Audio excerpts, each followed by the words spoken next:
Are we starting? Ma'am, you can start your proceeding, ma'am. It's 11 o'clock sharp now. You are unmuted. So welcome everyone to this yet another webinar by the All India Ophthalmological Society. And this is a webinar on a topic, complications in corneal surgery. Oops in corneal surgery is just a fancy term for the same, but everybody comes across the complications, and we have a galaxy of speakers, experts, and the chairpersons today who would be taking us across in the next couple of hours. We are honored, and it is a pleasure to have Professor Rasik Vajpayee, who's been a teacher of teachers and mentor of mentors, who's now in Melbourne, Australia, Vision Eye Institute, University of Melbourne. Thank you so much, sir, for joining us today. We have Dr. Samar Basak, Director, Disha Eye Hospitals from Kolkata. Dr. Sumit Lahane, Assistant Professor at Grand Medical College and Sir JJ Group of Hospitals, Mumbai, has helped to coordinate this program and will be co-moderating this session. Dr. Paras Mehta, Cornea Consultant, Samdeep Eye Hospital and Cornea Central, Vadodara, has also joined us. Dr. Nikhil Gokhale from Gokhale Eye Hospital, Mumbai, Maharashtra. Dr. Sujata Mohan, Director, Rajan Eye Care Hospital, Chennai. Dr. Himanshu Matalia, Medical Superintendent, Head Cornea and Refractive Surgery Services, Narayan Netralaya, Bangalore. Dr. Praveen Krishna Vadavali, Director, Cornea Institute, Head Refractive Surgery, Cataract and Contact Lens Services, and Consultant Cornea and Anterior Segment Services from LVPI, Hyderabad.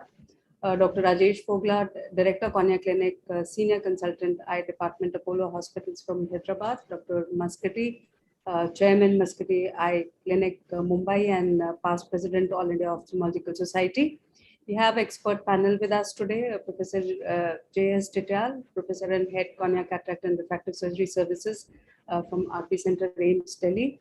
Dr. Merle Fernandez, Director, Consultant, Cornea and Anterior Segment Services, LVPI, Visakhapatnam, and Dr. Rajesh Sinha, who's again at RP Center and is the Treasurer of All India Ophthalmological Society. Dr. Sangeeta Wagh, Consultant Cornea Wagh Eye Clinic, Pune, and Dr. Hijab Mehta, Consultant Cornea Cataract and LASIK Infinity Eye Hospital from Mumbai. So thank you everyone for joining today. And I would request Dr. Rasik Vajpayee, the chairperson of this session, followed by Dr. the co-chairperson, to say a few words. Dr. Vajpayee, sir, before we begin the session. Good morning to everybody. Thanks very much, Sumit and Professor Namrata, to invite me to this exciting meeting. And I'm very pleased to connect with you guys after a very, very long time, and blame it on COVID. Thank you very much again. And let's start the session. Hello to all again. So Dr. Basak, sir, would you say a few words before we begin the first talk, and Dr. Sumit can then take. This will be a most interesting session because the corneal complication we know, and the experts are there, panelists. So we'll just have a good discussion on this oops corneal surgery. Go ahead, Sumit. So good morning, one and all. I would like to thank AIOS and Namrata ma'am for giving me an opportunity to coordinate this program and co-host with her. And to all the respected faculty for giving their permission and giving their time on the day of Raksha Bandhan, an auspicious day for us, and taking out time on the Sunday morning. So we will be starting with and try to cover the most of the common conditions that every ophthalmologist faces. And to start with, we will start with Dr. Paras Mehta, and ma'am will be talking on oops, there is corneal perforation, and we'll be talking on the different ways to manage a corneal perforation. I would request to all the delegates who are watching throughout the India and all over the world that they can please put their questions on YouTube or the Facebook, wherever they are seeing, and we will make sure that we do ask it to the expert panel available and get the answers. Over to you, ma'am. At the outset, thank you, Dr. Sumit and Dr. Namrata Sharma and Team AIOS for giving me this opportunity. It is going to be a very interesting session, it seems. Can I share the screen, please? Yes, ma'am. Yeah. Is my screen visible? Yes, very much. Thank you. So my talk is, I oops, think as far as there are two black lines coming, one on the right and one at the top. So I think you have to unshare and share again, probably. okay. Stop share. I also optimized the video settings, but I just don't know whether.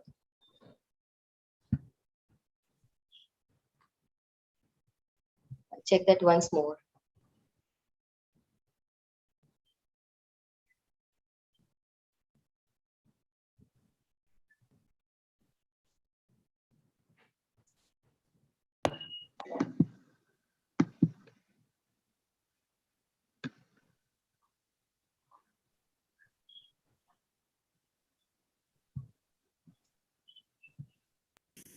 Is that all right?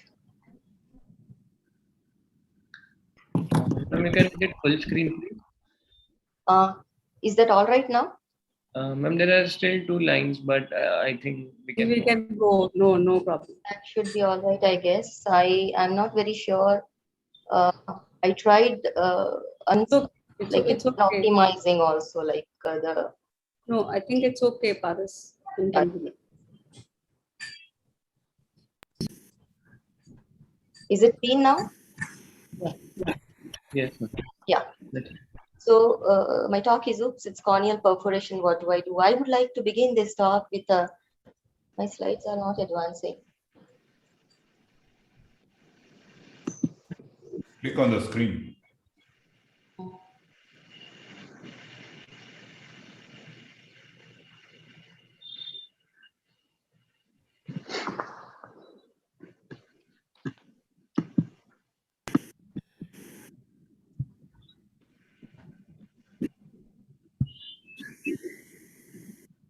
So I would like to begin with an interesting clinical case. Is a young male coming from Maharashtra. He presented with pain, redness, and watering from his right eye, which started 20 days prior to his presentation to us, which was followed by a similar episode in his left eye 10 days after the first incident. His medical records revealed, interestingly, that he had undergone CXL 3 years back in his both the eyes. When we examined him, he was extremely photophobic. And after putting adequate amount of local anesthetic drops, only we could put him on a slit lamp light. As you can see here in clinical pictures in front of you, on your left side, there is his right eye, and on your right side, it is his left eye. The left eye shows that there is a corneal perf with an iris sitting into the perforated area. The glue has already dislodged. And the pupil is also, peaking because of the iris incarceration. You can see a thinned out cornea with a very thin stromal bed and a corneal scarring in the surrounding area. While the right eye, it seems that the glue is still in place, but you can see that the pupil is pear-shaped, suggestive of synecdoche. So it seems that tissue adhesive and bandage contact lens was done locally as an emergency procedure, and he was sent for further management. Evidently, looking at this, he needed bilateral solution. So we were in for double trouble. The decisions dilemmas here would be, should one reapply a tissue adhesive till a good quality tissue is available? What about the other eye? Tissue adhesive was about to get dislodged in that eye as well. If we plan a PK, means optical PK with an optical grade tissue, should we use 2 tissues from a single donor to reduce the immunogenic load to the person, or do a patch corneal graft with available tissue and later plan an optical graft as a definitive procedure? So what did we do? Eventually, out of these options, we ended up doing this. We decided to, because the tissues were not available, I didn't want to use glycerin preserved tissue. At the same time, we didn't have an optical grade tissue, that too in a pair. So we resorted to using a Tenon's patch graft. And as you can see here in a picture on your right hand side, a Tenon's tissue is very well placed into the corneal perf. The iris is reposited, and the anterior chamber is well formed, and there are overlay sutures onto the Tenon's patch graft.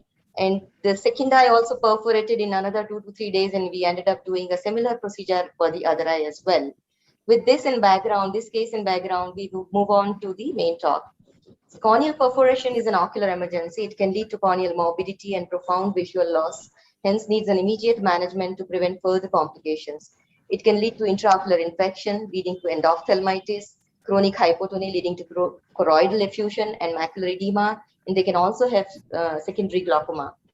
Various modalities are used to tackle corneal perforations or impending perforations. One can use tissue adhesive amniotic membranes, conjunctival tissue, corneal tissue with fresh or, glycerin preserved or scleral tissue for anatomical and functional restoration and to salvage the eye in emergency situations. Recently, Tenon's tissue has also been used to seal perforations in the cornea successfully, as it was shown. Sometimes multi-stage procedures are needed to facilitate visual rehabilitation in such cases. So broadly, if you look at corneal perforations, they can be classified as infectious and non-infectious. Infectious would be bacterial, viral, fungal, or due to any other infections like parasitic infections, while non-infectious cases could be due to neurotrophic, immune-mediated, secondary to Sjogren's syndrome, or secondary to RA or other collagen vascular diseases, ocular surface-related, or traumatic. How do we manage these cases? Before we manage these cases and look at the management algorithm, it is important to understand the depth and type and location of the perforation. We must also understand the duration of the perf, status of the surrounding stromal tissue, anterior chamber depth, lens status, posterior segment status, the other eye status, and again, the availability of the tissue. And based on this, our management would be decided. So corneal perforation could be central, paracentral, or peripheral. If it is less than 2 to 3 millimeter with good base, maybe we can go ahead and do away with application of tissue adhesive. If that is not working, or if one wants to try other options, one can use amniotic membrane, either single or multi-layered amniotic membrane. One can even do a Tenon's patch graft as we did in the other case, or a conjunctival graft. If it is larger than 3 millimeter, but lesser than 4 to 5 millimeter with iris prolapse and iris seal, then a multi-layered AMG amniotic membrane or a Tenon's patch graft, or one can even resort to Gunderson's conjunctival flap or a pedicle conjunctival flap, or a small corneal or scleral patch graft, which could be either lamellar or full thickness depending on the type of perforation. If it is larger than 5 millimeter to 5 to 6 millimeter, it is larger or 5 to 6 millimeter, then one can do a Gunderson's conjunctival flap.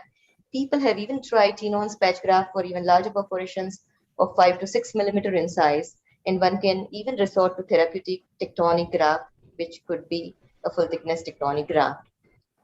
The perforations can present in variety of presentations. Let's look at each modality. The tissue adhesives have been used in ophthalmology to treat various ocular conditions as quick fixes to salvage the eye. Many times we can use it in OPD as a quick fix, and if there is a micro perforation, you can seal it right away on the slit lamp. It can be used as a preparatory procedure prior to definitive surgery. It can be used as an adjunct to sutures for better cosmesis and quicker procedures and recovery for certain other conditions. So two types of tissue adhesives are available, synthetic and biologic. Here we would be essentially talking about synthetic adhesives, that is cyanoacrylate derivatives. These derivatives are compounds with very high tensile strength that rapidly polymerizes on contact with basic substances like water or blood to form a strong bond. As they are synthetic and non-biodegradable, they are usually used on the external surface as against the fibrin-based derivatives, which can be used under the surface also. They may induce an inflammatory foreign body reaction, including neovascularization and tissue necrosis. They are inexpensive and relatively easily available and can also be used in OPD directly for quick fixes. So the indications for cyanoacrylate adhesives would be corneal perf, desmetocele, corneal ulcers with significant stromal thinning, peripheral ulcerative keratitis with stromal thinning or perforation prior to therapeutic PK in case of leak, supplement to wound suturing, or at times leaks in case of keratoconus. Here is a corneal perforation where there is or it can be used for impending perforation of less than 2 to 3 millimeter in size as seen in the clinical picture. The healing occurs with stromal scarring and vascularization, and at times may not even need another surgical intervention.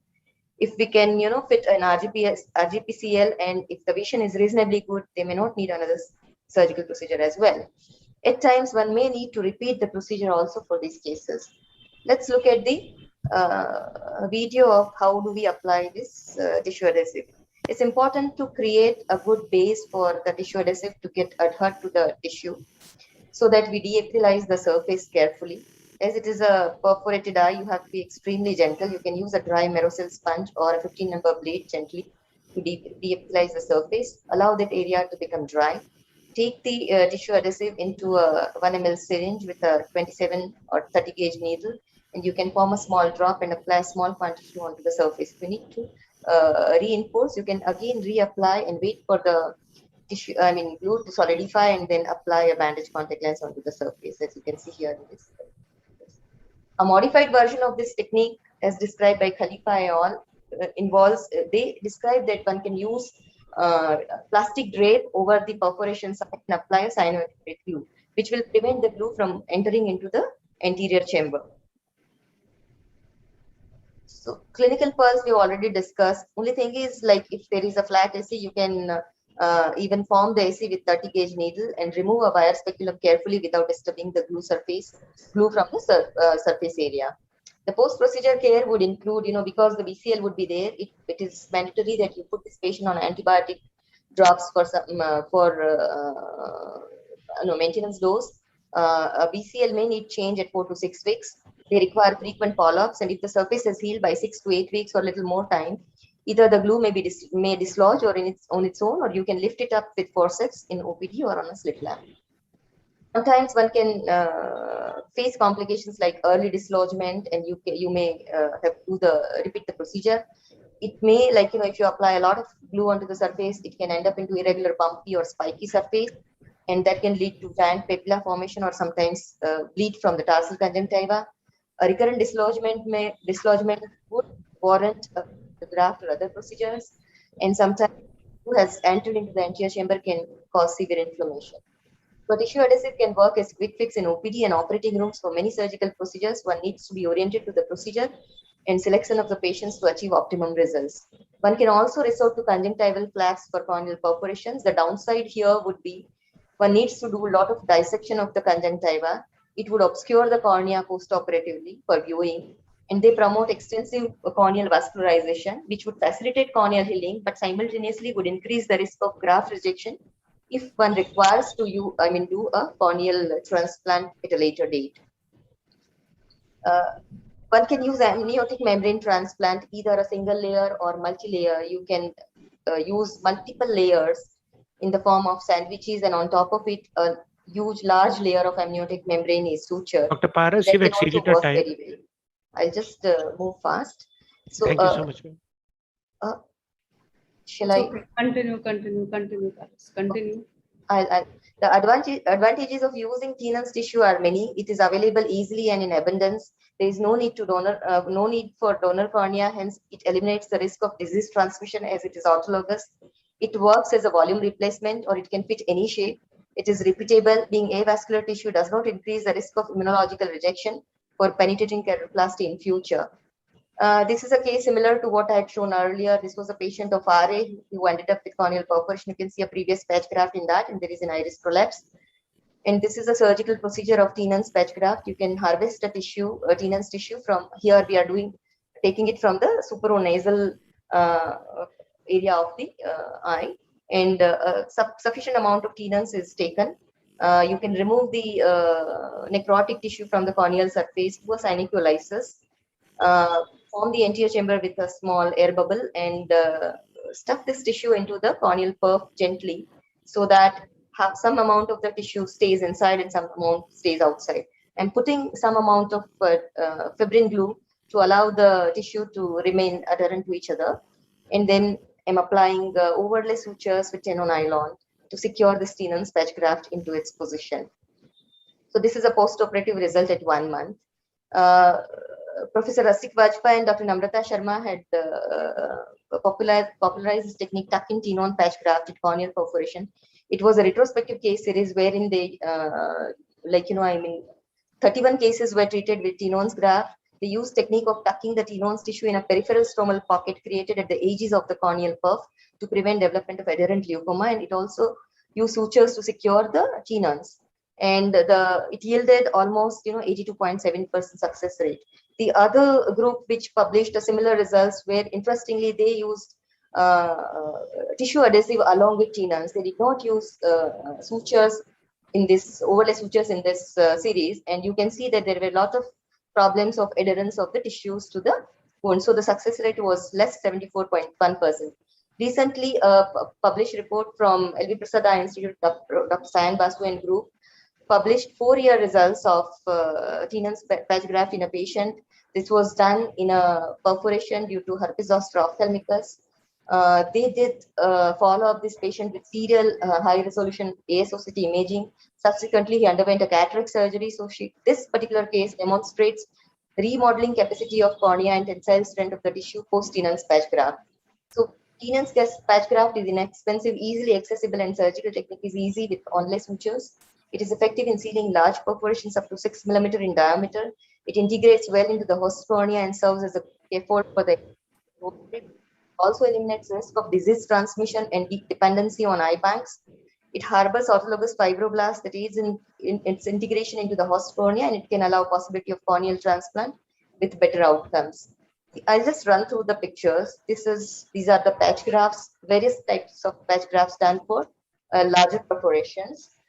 And it is important that many a times you can do away with just the medical management. This was a case of immune corneal melt referred for therapeutic patch graft. Just a medical management resolved the corneal perforation. So not all corneal perforations would need a surgical intervention. So to summarize, each case of corneal perforation needs careful assessment for management strategy based on underlying etiology, location, and size of perforation, tissue availability, and the status of the other eye. One can do a temporizing procedure with goals of successful long-term outcome for the more definitive procedure. Thank you for the time, and thank you for accommodating the long talk. Thanks a lot. Thanks, Paras. I think it was a fantastic talk. I would request Dr. Vajpayee sir, who's in fact introduced Tenon's patch graft for corneal perforations, to give his comments. Good talk, Paras. And I would just make a couple of comments. For the amniotic membrane grafts for corneal perforations are no longer needed because the Tenon's patch graft works actually much better. Second thing, rather than the overlay sutures, you can either use Tenon monofilament nylon or, rather than overlay sutures, you just do the normal suturing going through the corneal tissue, taking some Tenon's patch and peripheral the Tenon's patch and tucking it into a small pocket created by a small crescent knife. You can pass your suture through that. So 3-4 sutures. You can also use alternatively Tenon Vicryl, which doesn't need to be removed. And I always put a bandage contact lens. My second comment, which is not comment, it's a question. It's your case was great, it in optimal manner, perfect. But the most interesting question is, why did a case of keratoconus that had undergone cross-linking develop bilateral corneal perforation? So the audience would be benefited if you can share the information. What was the cause of that? It didn't look like infective, like bacterial or fungal. Actually speaking, we do see sometimes, these kind of corneal perf post CXL. Maybe it was a wrong case selection or, long-term effects of CXL. We haven't reported many complications post CXL. I think we need to do that. He was well investigated to rule out any other. He was well investigated to rule out other autoimmune disorders. But I guess I could report this so that people are aware about possibilities of long-term complications of CXL as well. I've seen a couple of cases here which were cross-linked for keratoconus, and they continue to show corneal thinning. Is it because of the apoptosis of the keratocytes leading to some or the other inflammation into the cornea and eventually ending up with corneal perf? What I think that maybe it is due to the accelerated cross-linking. Maybe people are using more energy. This is one thing that is to be brought out. And you remember we used to see the complications of radial keratotomy. We used to see then complications of LASIK, Sure. And I owe some of the blame. I deserve some of the blame for that, for highlighting it. So cross-linking cases have to be followed up, on a regular basis. And if there's a corneal thinning, I'm going to do a couple of DALKs, in cases of keratoconus, which were cross-linked successfully. They had a normal corneal thickness. Normal means for to be eligible for cross-linking, Yes. 400 microns or more. But Yes, they continue to show corneal thinning after cross-linking. We know the cross-linking causes, compacting of the fibers, the corneal fibers. The cornea initially becomes, thin. If you look at the published literature, the fibers, collagen fibers become more compact. So maybe in some of the cases, maybe it is gene-induced. That it would also be interesting as a study for Professor Namrata Sharma if she is not too busy running AIOS and DOS for another 20 years. So Can I add one thing, Doctor? sure, go ahead. Yeah, so I reported one case long back, about more than 10 years back in cornea, where there was a post C3R perforation. So this was a patient who was given a cocktail of anesthetic drops, non-steroidal anti-inflammatory drops, and topical steroids following the C3R, and possibly it was a non-steroidal induced melt along with some neurotrophic factors which also creep in because of the cross-linking procedure itself. And in fact, we had done the histopathology of the button as well, which showed activation of the MMP enzymes and also the basically inflammatory changes which were suggestive of possible inflammatory etiology in that particular case. The cases I saw, the two cases, sorry to reply, they did not have any ocular inflammation. There was nothing. So the corneas were fine, the conjunctiva were fine. What I'm saying, anybody who does cross-linking, they need to follow up their cases, particularly Absolutely. for corneal thinning. That's the point I want to make. Absolutely. TTL sir wants to make comment. Yes, sir. Yeah, nice discussion on corneal perforation. I think the theme of entire session is oops, and I consider if you have corneal perforation to begin with the pre-op assessment, sometimes you misjudge the amount of perforation because of exudation, inflammation, corneal edema. The surrounding structure may not be appropriate, so you might struggle putting a right size of patch in these cases. So that may be one oops. Second is, when you're actually applying the glue or a tissue or a whatever material you're using, that may not be an appropriate site. It might pop out, it might drop out, it might go inside the antechamber. You may have a hyphema, you may have a cheese wiring, you may have to undo the entire procedure to different procedure. And collapse of antechamber, formation of antechamber may be so difficult in these cases. And in a post-op period, looking into severe uveitis happening in these patients, entire iris getting stuck to the back of the cornea, remanaging the entire dislodged tissue you have used. Those should be the oops phenomena or a requirement for this session. A theoretical thing we have heard at least 100 times. So I think we should focus into a thing which highlights the difficulties, the complications, how we manage those cases, and that will have a more meaning. And I do see such cases and we do struggle. It's not a simple case like a routine keratoplasty. In fact, perforation management is very difficult, and sometimes we leave it to most person to handle these. And many people would say, okay, this can be done in an OPD procedure. It's not so simple. These are very difficult cases, and they should be taken very, very seriously. Maybe do it a proper OR with proper investigations, proper assessment, good recording of these cases, because these are cases bound to fail, and you have to look into all those aspects. I think great videos were shown by Paras, and I think the part about the bleeding that occurred also you showed very well, and the air bubble suddenly you put in so that the bleeding stopped, and then how to manage the with the Tenon's patch graft. And I would there's one question which has come in the portal, and that is anybody can answer that. Is there increased vascularization with the Tenon's patch graft? You can answer it yourself, Dr. Namrata. No, I can, but I want to know other people's comments on this. Yeah, whatever published results are there and cases we have seen, in fact, the vascularization is very less with Tenons.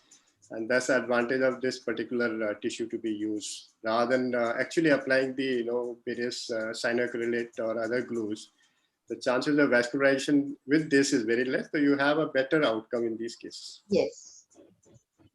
I always wonder, is there a risk of an epithelial ingrowth if accidentally one does pick up some of the conjunctival epithelium with the tenons? That would be my biggest dread, though I haven't seen it in any of my patients. But at the back of my mind, when I'm teaching people tenons graft, that's something the general ophthalmologist must remember, that you cannot have any of the epithelium being embedded or implanted. So Dr. Vajpayee will answer this question because he has the maximum experience. Okay, so so I would like to answer the first question. So aim is to cause actually vascularization. Aim is to cause excessive vascularization so the cornea heals. And the function of both Tenon's patch and the multiple amniotic membrane grafts, is the same. Now to the second question, there's you clean the edges of the ulcer. You create a bit of a pocket in the edges, intrastromal pocket, and you dissect the Tenon's tissue after cutting the conch. There's no way an epithelium can come, but hypothetically it is possible. It has never happened. You can be more careful cleaning the epithelium, in the peripheral areas of the perforation before doing your graft. But it works very well. It works best for the peripheral kind of perforation, which are paracentral. And the sutures always help, as Dr. Fernandez has typed her comment. Sutures are always best. The glue alone may not work. Okay, I think Sumit, we can go to the next talk with this. Yeah. So thank you for the wonderful discussion, and then we'll go ahead with the second talk, that is with the Nikhil Gokhale sir. And sir will be talking on the case of accidental desmetorexis. Sir, you can share your slides, please. Yeah, so this is basically a very short video which happened in one of my patients, where I had planned to do a PKP with a cataract with IOL implant for a fuchs dystrophy with scarring. So just go through the video, and then there are just 1 or 2 slides that we can discuss. So I thought I entered the anterior chamber.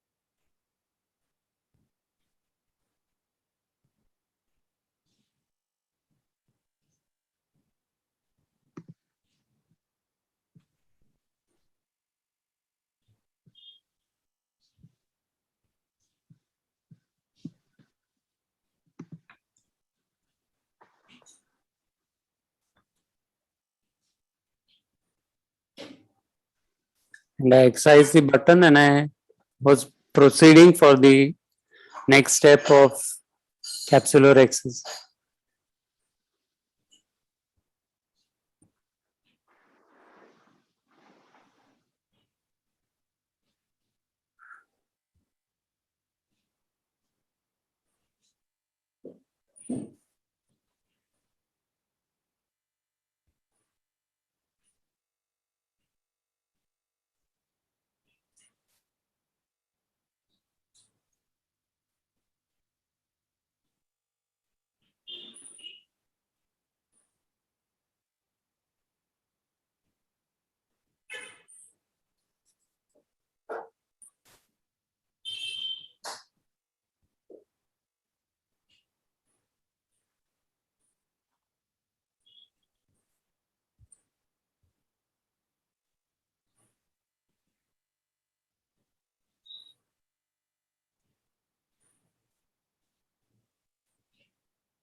Oh my God. I mean, I think this is really a oops moment.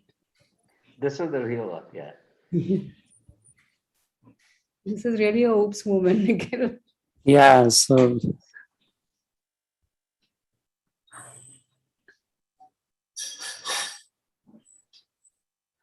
So when was this? How many years back was this?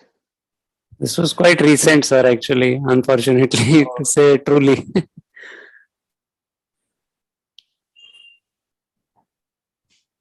Maybe sometimes we are very anxious or there is stress or maybe, you know, and you miss some of these. So when Sumit asked me, I was just thinking what to show. So I realized that This is very good. this type This of. is real oops, as Professor Namrata said. So there have been a lot of cases of retained desmets which have been reported after penetrating keratoplasty, and various surgical procedures have been tried. It's quite common in patients who have long-standing corneal edema such as Fuchs dystrophy, or also in CHED, there are case reports. It can lead to a double anterior chamber following surgery, and the desmets can actually restrict the aqueous flow and nutrition to the donor endothelium. And if it touches the endothelium, it can also damage the graft endothelium, and sometimes the membrane itself acts as a scaffold, starts getting opacified, or can create synechia and membrane formation. Why this typically happens in edematous cornea, we know that the desmets has two layers, the anterior and the posterior non-banded layer, which tends to typically increase with age. And in patients with Fuchs dystrophy, there is abnormal collagenous deposition, which basically causes the desmets to become very thick, and there is reduced adhesion between the desmets and the stroma. And so when you trephine, sometimes despite the aqueous coming, I think there was the desmets stays back. So if this was a simple PKP case, you could have a retained desmets. Of course, since I was doing IOL, I realized it.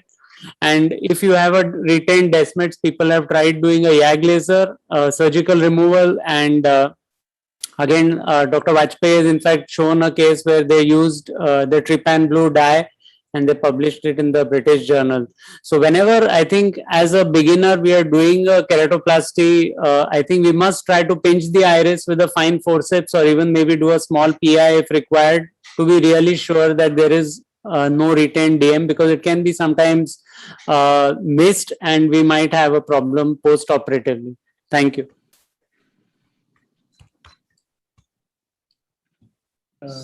Thank you, sir. I think Mal Fernandez madam wants to make a comment here. Ma'am, you can unmute. Yes. Yeah, hi. Yeah, fantastic video, Nikhil. So I was just thinking, so just before you place the viscoelastic, there were these two folds that were seen. I think maybe those were the clues that there was something that was retained there. Plus the crypts on the iris, the visualization goes down a bit when you have a membrane sitting on top. Right. So I think these 2 points, excellent video, yeah, fantastic. So how did it feel? It must have felt thicker. Yeah, so that's what it was, and it was not, as you could see, it was not rotating like a normal rexis, and it was very floppy and thick membrane, you know. So for a moment I was myself, you know, trying to do something which is probably incorrect, or I missed the thing. So I thought maybe I should share it, because it can happen to especially young surgeons who are just doing a simple PKP, and in the moment of stress or anxiety, they could just sort of excise the button, put a button and put air in suture, and they'll be left behind with the membrane. And I think during my fellowship, we did have a few cases like that. Oh, in fact, I still am following up some of my patients where they have either partial or complete retained desmets. And I was surprised where the cornea continued to remain clear for over 8 to 10 years. And it's a mystery what is actually hydrating through the intact DM.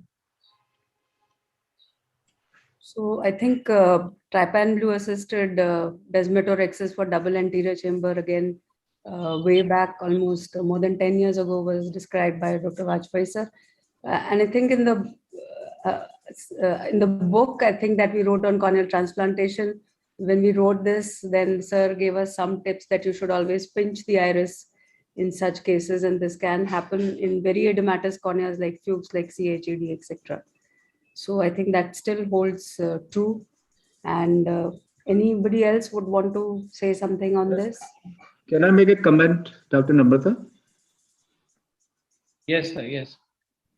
So, Nikhil, what I do now, in every case of a repeat graft, in every case of PK for bullous keratopathy and CHED, if the PK is indicated, after cutting the host cornea, I put trypan blue in every case, even now. So that's the best way to prevent rather than taking the patient back to theater and doing a dosimeter access assisted. So it has become a standard practice here. That's what I teach my fellows here.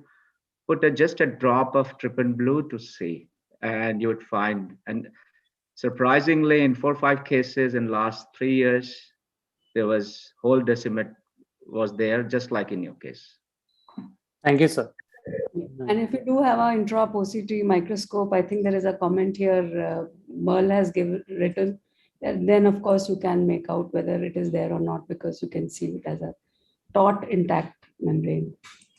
So great case, I think, Nikhil. I think we'll move on to the next case. Will trypan blue dye also, Sangeeta has written this, will trypan blue, would it stain the desmet membrane beyond the pupillary margin or not? I think that is the trick. Absolutely, it does. Remnants, even if you feel your desmet has been removed, sometimes it is best to identify remnants with the vision blue. You just constrict the pupil with preservative-free pilocarpine on the table and just put vision blue. Some of the cases of big bubble DALK, which I have given up now, we had to convert to PK because of perforation. So we used to identify desmet membrane remnants by this method. Okay. You can move to the next one. Yes, ma'am. We'll move on to the next one. Thank you for the great discussion. And the next speaker is Dr. Himanshu Matalia, sir. And sir, we'll be talking on oops, my DALK at perforation. Sir, over to you. You can share your screen, please. Thank you, Sumit. Thank you, Dr. Namrata. Thank you, AIOS, for this wonderful OOPS webinar. I'm talking about perforation, intra-perforation in DALK. We know the DALK techniques have evolved, and there are so many things which came in DALK, but the revolutionary treatment of making DALK easy was Big Bubble by Mama Danwar. And we will stick to Big Bubble technique, and we will talk about different steps at which one can have perforation. There are many surgical steps which potentially can have perforation, from trephination, insertion of needle, big bubble, stromal debulking, opening of bubble, stromal excision, and finally the suturing. We'll go one by one. But before we start the surgery, we know the surgery starts from the draping to removal of the draping when it ends. Well, I start with first case where my over-enthusiastic assistant ended up perforating a desmetocele, which was posted for a therapeutic DALK. I had to use a manual dissection using trephine. I marked periphery, just marked it, and did a manual dissection, and finally put a C3F gas. Now, such kind of cases are true oops movement, because you know that you have planned entire surgery based on that desmetocele, and you want to preserve the cornea, and you don't want to give it up. And finally, on table, if you realize that you can't do it just because of one small silly mistake, is certainly embarrassing. We start dissection from the periphery, come towards the perforation area at the last, and make sure we do not disturb that area as much possible. Try to deepen the cornea in the periphery, try to make a pocket here so that you can tuck in the tissue.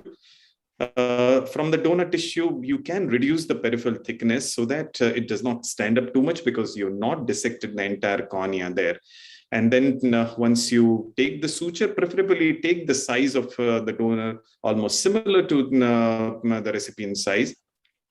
And after putting the tissue, I'm separating the anterior attachment, and then put a C3F gas, which was kept inside.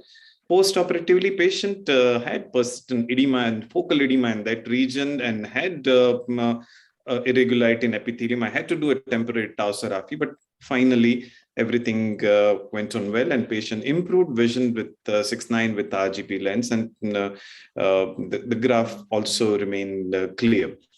Coming to the proper intra-op part, first thing is the trephination part. Let's start with the trephination. Now, trephination, sometime when we do very thin cornea and when you're trying to manually deepen a little bit before making inserting the needle, you can end up perforating. Such kind of small perforation can be easily sutured, and you can again start the manual dissection from the opposite side. It can also happen with uncalibrated vacuum trephine, which happened in my hand. One such case I'm showing here, that an uncalibrated vacuum trephine which I used, and I had not used this trephine earlier as many times. I used to use Keratoconus trephine, and this is Corneal trephine. And I ended up with 4 quarters only. I just ended up perforation. And mind you, I had to make sure that the blade was retracted properly and everything, but somehow this trephine didn't work in my hand. More than 200 degree of opening, well, the only possible thing was do a PKP. Then I thought that if I could suture the area which was open up, then the area which was close, that 160 degree area, I started dissecting manually from there, and made the cornea as much thin as possible. The donor tissue, when I made sure that donor tissue was secured without removing the sutures which I had kept in the superior part, and I kept the recipient tissue still in place. Finally, final 3 sutures, I removed the recipient tissue. The 12 o'clock bite I took along with the recipient tissue, which would have been there, and then I put air bubble inside full chamber, which I reduced after a couple of hours. I was not sure whether it will hold on or not. Post-operatively, yes, it held on. The graft cleared up, and patient was visually rehabilitated very nicely. The next step is needle insertion. That's the time where you can have perforation. Now, interestingly, these perforations are very small, and the DM usually does not retract there, and it can be avoided by using cannula, which Dr. Fogla has designed, and many other designs are available. If we find out there is a perforation there during the insertion, you can do manual DALK, pre-desmetic DALK, and there can be need for putting the air or gas post-operatively. Dr. Fogla has also designed a pointed dissector, which works very well along with the cannula. And there are many cannula, whatever works in your hand, it surely can be used. The next step is big bubble. Now, while making big bubble, if there is previous hydrop, so if there was very thinned out cone or sometime overzealous injection of the air, you can have pop sound or that big bubble burst. And usually it's associated with split of or retracted DM. Well, you can convert into PKP, or you can go deep, little deeper to get a proper idea of how the DM is there. If DM is not retracted, you can actually consider DALK, and you can use post-op gas tamponade. One such case where I'm using here dissector and a cannula. Now, as soon as I enter this thing and start injecting my bubble, yeah, there you go, pop sound. I understood immediately that pop is very much audible to the surgeon. I started manual dissection, and there you can see the DM is not retracted. The split can be seen, and I was encouraged to go ahead with DALK and put a gas post-operatively. Post-op, the graph remained clear and went on very well. And however, I realized when I was going through the case on ASOCT, I missed out this track which was pre-existing, and I should not have done big bubble here. And that was my mistake to undergo that oops moment. Post-operatively, it went on well. I could see the split there on ASOCT as well as on slit lamp. The next part is opening of big bubble. Now, opening of big bubble can lead to perforation if the initial cut is that bold slash is very deep, or it's very slow, it can happen. It can be prevented by using cohesive OVD on surface, and where you the gas bubble escapes little slowly. How do we salvage? If it is very large, you may have to convert to PKP, but if it's smaller, you can possibly put air and go ahead with DALK. The next part is stromal excision. Now, stromal excision, when you are doing, the sharp instrument can perforate if it's a big bubble, usually in the periphery, as you can see in the video. If it's manual DALK, usually in the center part where the perforation can occur.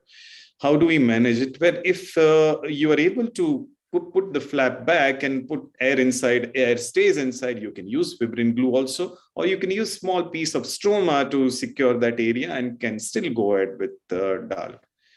The final part is the suturing part. Now, suturing part, usually the perforation occurs in the periphery, and especially while taking the recipient bite, which can be missed, and you can end up with post-op double anterior chamber.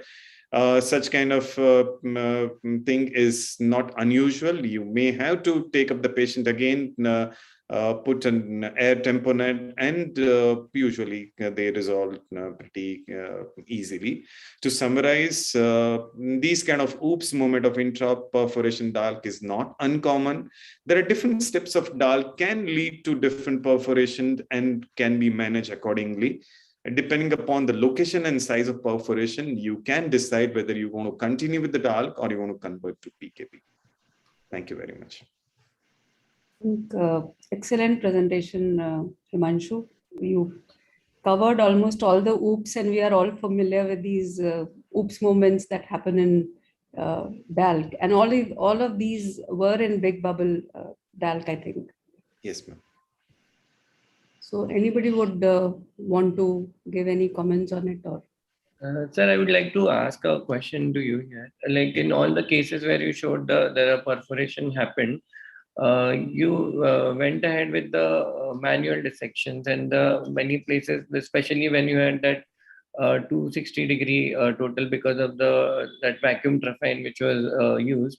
So you went ahead only with the manual dissection. So what was like, how did you reach to the depth in that cases where there are high chances that it will perforate again, and at one place it is very thinned out and there is already perforation happened? So, Sumit, I shouldn't claim that I would not have switched over to converting into PKP in any case.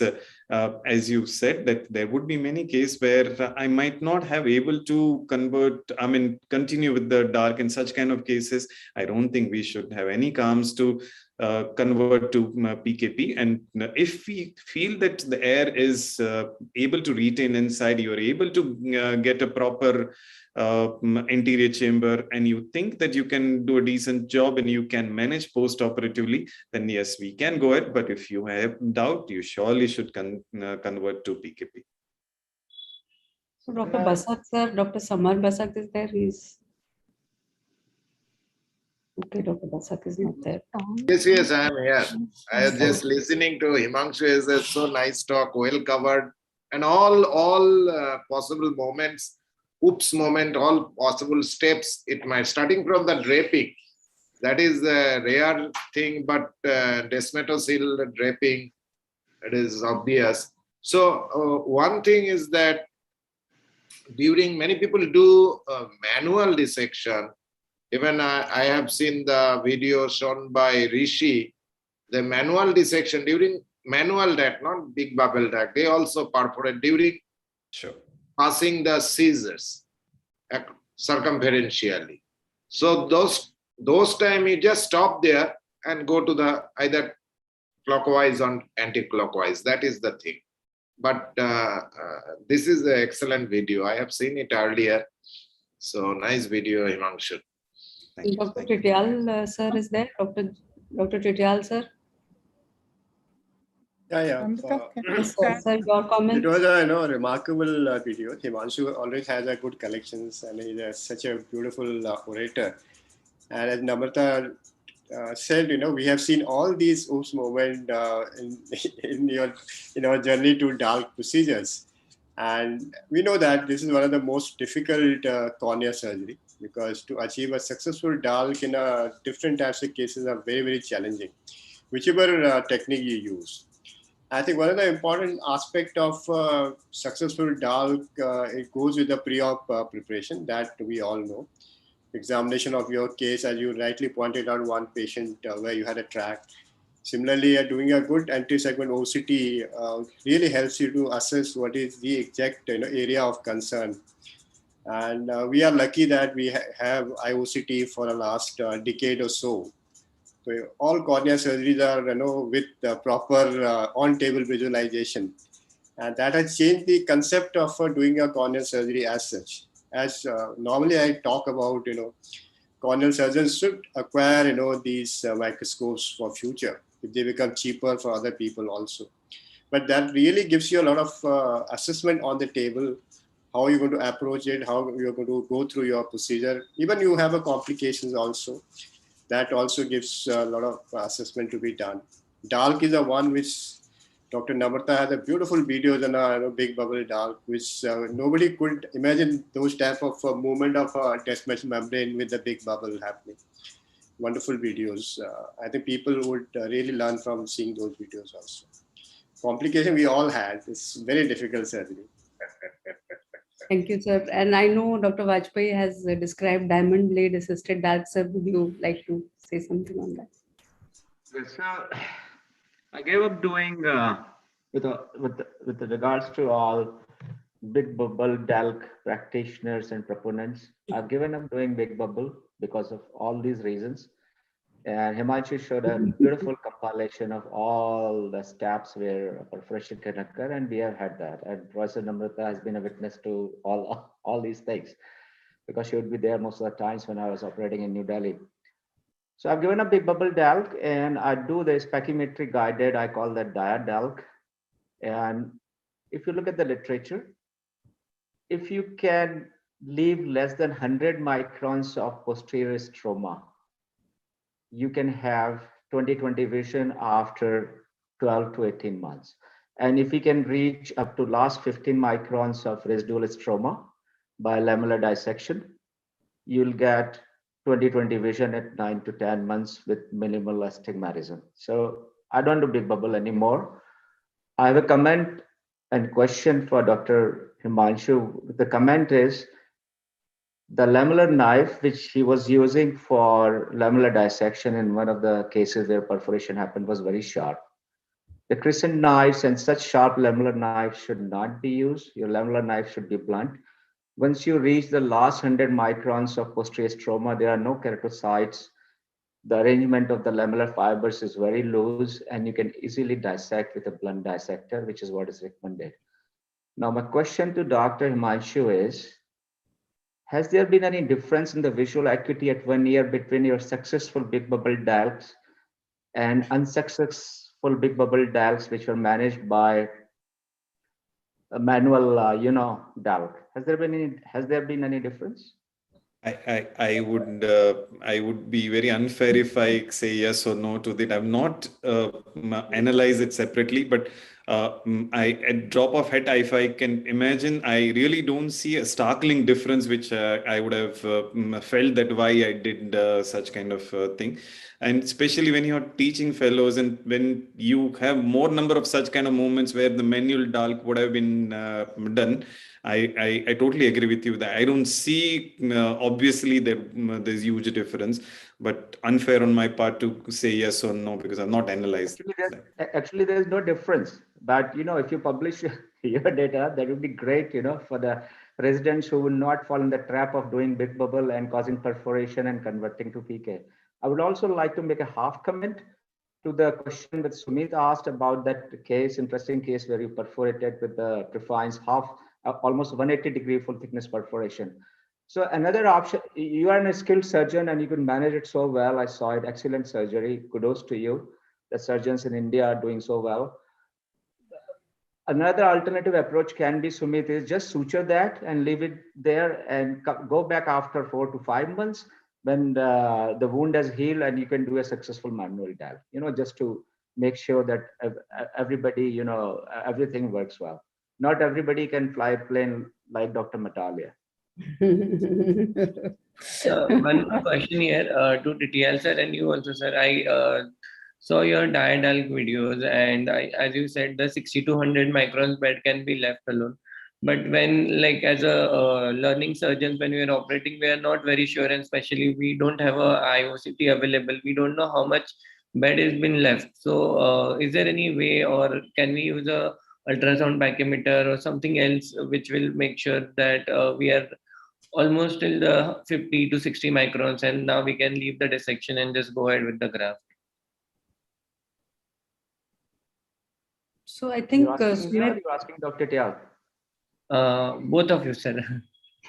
No. Let me answer this. He's a proponent of intraoperative OCT, which I find of no use, although we have it.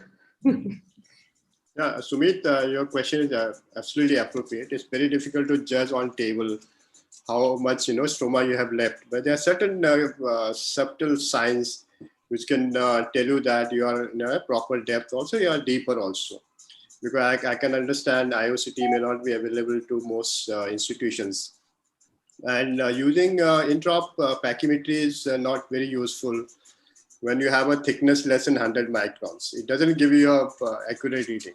If your cornea is thicker, it can give you a good reading. So once you have dissected out, intraop pachymetry normally doesn't help you to give you a good guide for a thickness which you have left.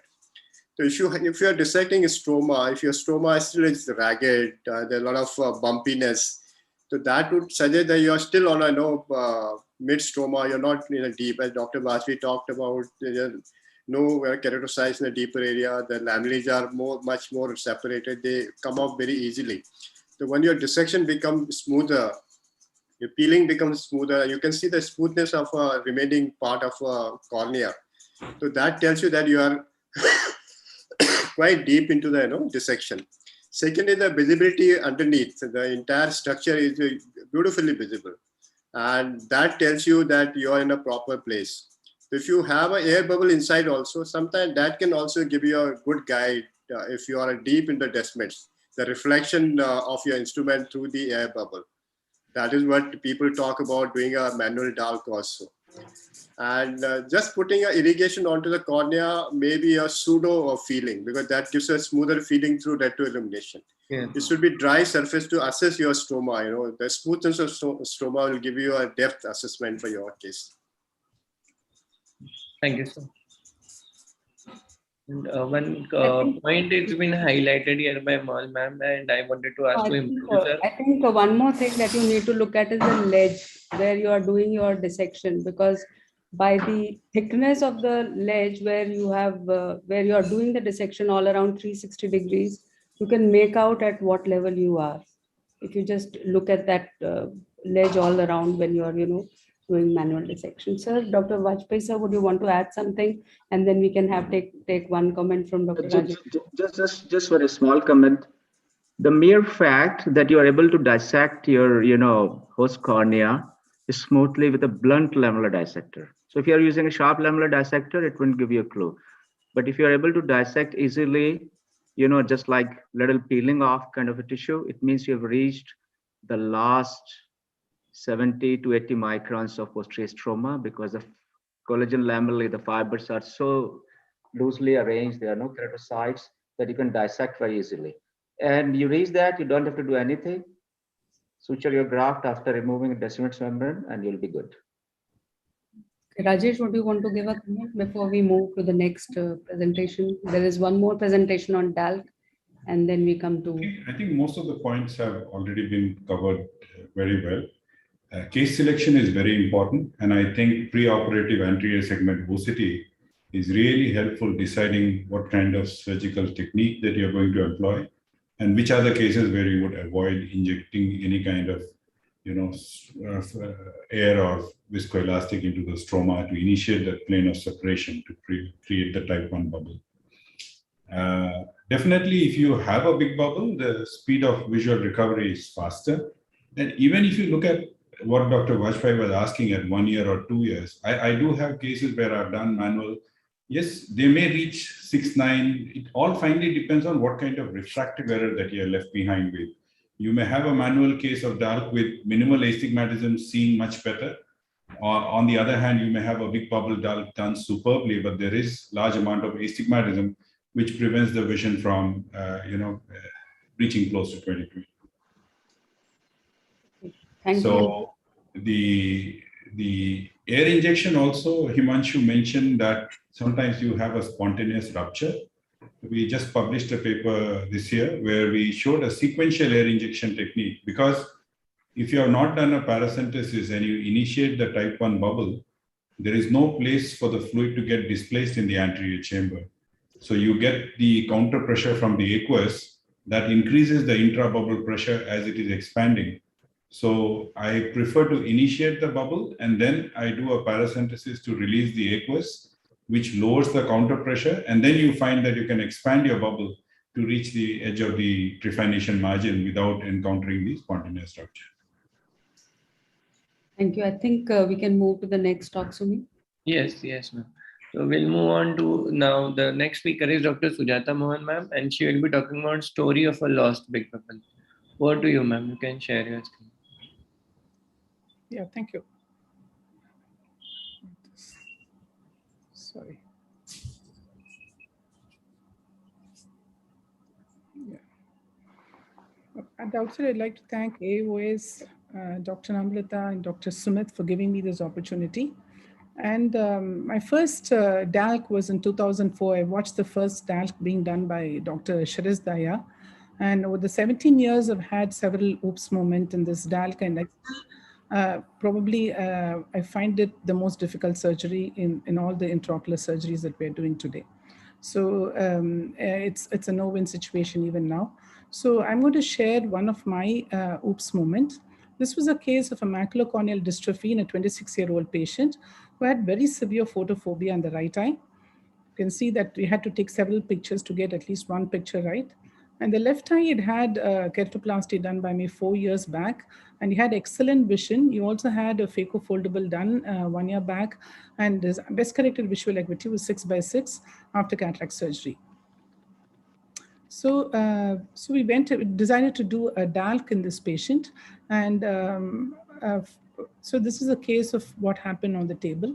And since I was a little bit wary about getting a good bubble, I decided to have a good tissue as well as use a Fleringa ring just in case I have to convert into a full thickness penetrating keratoplasty. In these situations, I always prefer to do a superficial keratectomy, particularly when you're not doing dealing with a thin cornea. And then use a 30 gauge needle to do an air injection. And you can see that is perforated and gone into the anterior chamber. Really didn't bother me because decided to continue with the another one more injection. I softened the eye by doing a paracentesis, and now I got a nice big bubble. But unfortunately, it didn't go up to the periphery, but nevertheless, I had quite a large bubble, so I decided to de-roof the bubble. You can see after once, I again went back inside. I think that was a mistake. So now I have punctured the desmet membrane, and there was an aqueous outflow from the punctured area. So, and the bubble had become very small. So I decided to just inject an viscoelastic to separate the desmets from the rest of the stroma. But the viscoelastic went into the anterior chamber. So then, since I knew there is a space, a potential space, I decided to go ahead with a manual dissection. And using a blunt Vanners, I went through a manual dissection. And you can see I'm able to bear the desmets in some areas. But whenever I closed in on the area of the perforation, there was a leak, and I was not able to continue with it. So I sutured the area of the perforation in the presence of some stromal tissue, so that I can go ahead with the manual dissection. But as I was doing it, I noticed the original bubble seen here. You can see the original bubble here. And so I thought, why not try once more opening up that bubble and finding the potential space. So I punctured it once more. And this time, I think I succeeded and I got a very nice large opening, and I was able to inject viscoelastic and separate the the desmets from the rest of the stroma. And then from then on, I think it was an easy task. I used the Vanners, blunt Vanner scissors to open up the anterior portion, the anterior stroma, actually in posterior stroma, and completely bare the desmets. So in this case, because the air bubble was not complete, I had to do some manual dissection all around and make sure that the area surrounding the bubble was also, the tissue around it was removed so that there won't be irregular astigmatism after suturing, and also create a ledge so that the suture will be well placed. And finally, I removed the area where the suturing has been done and injected air and placed a same size graft. So in a case of a perforation, it's always better to use a same size graft because then the chance of a double AC formation is much less. So this case went off uneventfully after this, and I was able to get a very nice bubble, which was, you can see the graft is well placed, and post-operatively patient did well. You can see the area of small perforation there, but and the ASOCT also showing area of some disturbance in the area of perforation, which cleared up over a period of time. So this is a first day post-op picture, but by 6 days, you can see the cornea cleared up pretty well. And the best corrected visual acuity in 1 month was 6.9. He had a clear and compact graft, and the specular count was about 2000. So a little bit about intraoperative perforation. The incidence is quoted somewhere between 4.4 to 39%. And if the perforation is small or a medium-sized perforation, you can still go ahead and do a complete the lamellar keratoplasty, has been very beautifully shown by Dr. Himanshu. Such lovely cases he had. And then, but if it's a very large perforation, you have to convert into full thickness penetrating keratoplasty. So patients who are at high risk of perforations are patients with advanced keratoconus, previous hydrops, and deep dense scars, patients with pellucid, macular dystrophy, and therefore it's very important that you have an ASOCT to make an important decision whether the patient can have a problem on the table, to assess the density of the scar, to assess how much of desmets is involved in post-hydrop scar, and so on. So it will give us an idea whether we can do a manual DALK or a big bubble DALK, because the chance of perforation is more in a big bubble DALK, but particularly in patients like this, where the risk of perforation is very high. So where these patients can definitely go in for a lamellar DALK. So this is one of the complications which can happen at double anterior chamber. If there is a double anterior chamber, it can be handled in several ways. If it's very small, the separation can be watched. In case of a larger separation, air injection and positioning the patient supine will usually get rid of it. But if there is a recurrent separation, you can use either a C3F8 gas or an SF6 gas to retain the bubble for a longer time. But in cases with persistent double AC, you change the graft to a smaller size graft and use a venting incision. So the take-home message of what I learned is don't puncture the bubble more than once. Keep the eyes soft during dissection. It's very important, like Dr. Rajesh also mentioned, it's important to do a paracentesis before continuing with your dissection. And also using the Mellis technique, use the air to guide your dissection and avoid any very sharp instruments. And in case of perforation, don't give up, because you can start dissecting from the opposite area, like Dr. Himanshu showed in some cases. And as much as possible, if the endothelium of the patient is good, try to do a lamellar procedure and probably keep PK as a last resort. Thank you.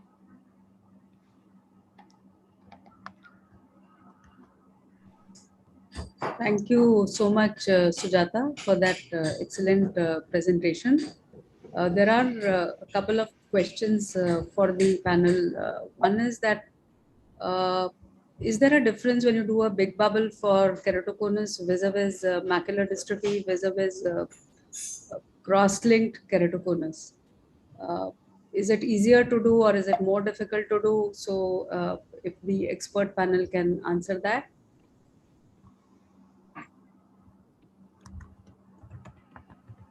What happened? The expert panel is silent.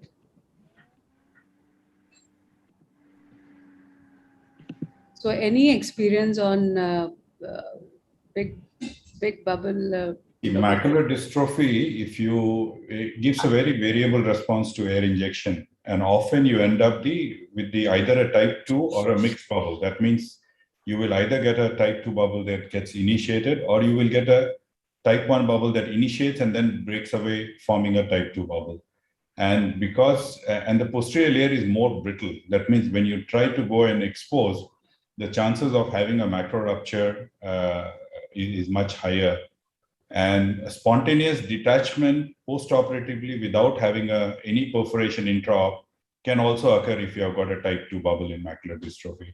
So macular dystrophy, depending on the amount of deposits in the posterior layer, often you can take a call, whether you're going to do a PKP or going to do a DALK, because the visual outcome can be suboptimal in macular dystrophy if the posterior layer is having a lot of deposits. Patients don't improve beyond 618, 612, and then you have to go back and do a penetrating keratoplasty. Would also the recurrence of the dystrophy in the interface be much higher in macular? Yes, you will definitely have recurrence over a period of time. So that's what I said, is that if you have a younger patient with macular dystrophy, maybe a DALK can be attempted. But if you have an older patient above the age of 50, then maybe doing a penetrating keratoplasty with or without a combined cataract surgery, or doing a cataract surgery later as a sequential procedure makes more sense than doing a DALK. Dr. Praveen wants to give a comment.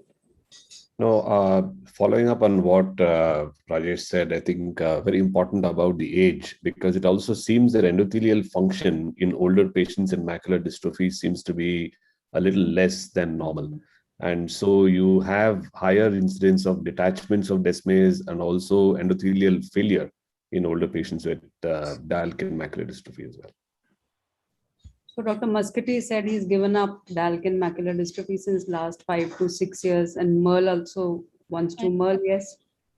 Yeah, so I think the preoperative ASOCT is very important in these patients. Basically, if you see some hyperreflectivity at the level of the descemet membrane, you would go in for a PK as opposed to a DALK.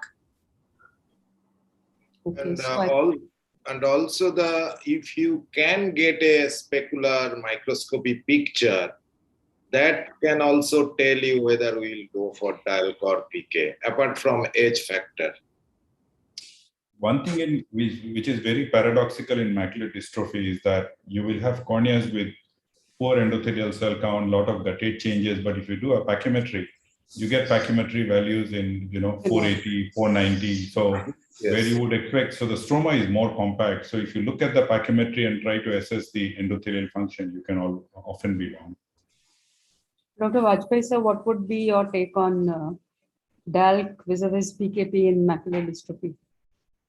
So one dystrophy that doesn't do well with DALK of any kind, and Rajesh is absolutely right that macular dystrophy most of the times are amenable to only a full thickness corneal transplantation. Cornea is thin in these cases. That's how it is differentiated from other two granular and lattice autosomal dominant dystrophies. This is an autosomal recessive dystrophy, and there's no way you can assess the endothelial function. In most of the cases, a full thickness graft should be done. Otherwise, surgeon and patient are wasting their time. Maybe Praveen can tell whether confocal is possible, because specular, clinically we are not able to see on specular, but does confocal microscopy give you any additional information? Not in macular, because the reflection of the interface, the cornea is so hazy, very difficult to get endothelial cells. Okay, so desmet membrane is involved in macular dystrophy, that is known, but also probably we don't have a data saying that how much of recurrence would occur in limellar grafts vis-a-vis full thickness grafts, because in full thickness grafts also, if you do a PKP, it can recur. So that data is lacking, and if we can, I'm sure all of us are doing these cases, probably pulled in that data, it will be good to know what is the recurrence rate, and then accordingly take a call. What about this question has come in all the three places, so it needs to be answered. Cross-linked keratoconus, what is your take on big bubble DALK and cross-linked cross-linking effect is seen very close to the descements. That means if you see any haze, which is very deep and very close to the descements, then injecting air, often you get stromal emphysema, but it is not able to create that plane of separation that is there between the pre-decimus layer and the stroma. But if the haze is in the anterior part, you can still go ahead and do a regular big bubble surgery. But I think what Dr. Vajpayee mentioned is that it is not mandatory that you have to do a big bubble in all your cases. So even a properly done manual DALK can give you excellent results. So basically you have to do a nice deep trephination, initiate your plane of dissection at 85 to 90% depth. And then you will find that the rest of the separation does not require too much of dissection. You don't need a sharp instrument at all. So it's mostly the Malbrand's peeling technique that comes into play. So your left hand does most of the work in stretching the stroma. And you find that with minimal amount of pressure on those fibers that are kind of going to separate, using a blunt instrument, you can maintain a uniplanar dissection and you can carry that. If you're not able to get that peeling, that means you're superficial and you can go a little bit deeper. So hijab is there. I think hijab, would you like to comment on any of the presentations on the DALK? I agree with Dr. Fogla that when you start with the intent of a pre-decimetic dissection and your initial trephination is deep enough using the preset depth guarded trefines, the dissection becomes a lot better and you maintain the plane also. Vis-a-vis if you try to attempt the big bubble first and you're not successful at getting it, then you get different planes. But when you start out correctly, I think the planes are good enough and the patient, you can hardly barely see the interface. And most times by the time you reach the center, you're actually over the Duas layer, because then the peeling becomes so effortless that you're actually there. So the center is hardly having any stroma and periphery is where the stroma is. So it really, the outcomes are good. So Merle, you have written a comment here. Would you want to ask everybody the question? Yeah, so I was just thinking that, following cross-linking and with the current contact lenses that we have, both the Rose K, the Boston Scleral, Pros lenses, we haven't felt the need to PK anyone post CXL. So I just wanted to know whether this was the experience of the group as well. I would like to answer this. Yeah, sure. Yes, Please go ahead. Please go ahead.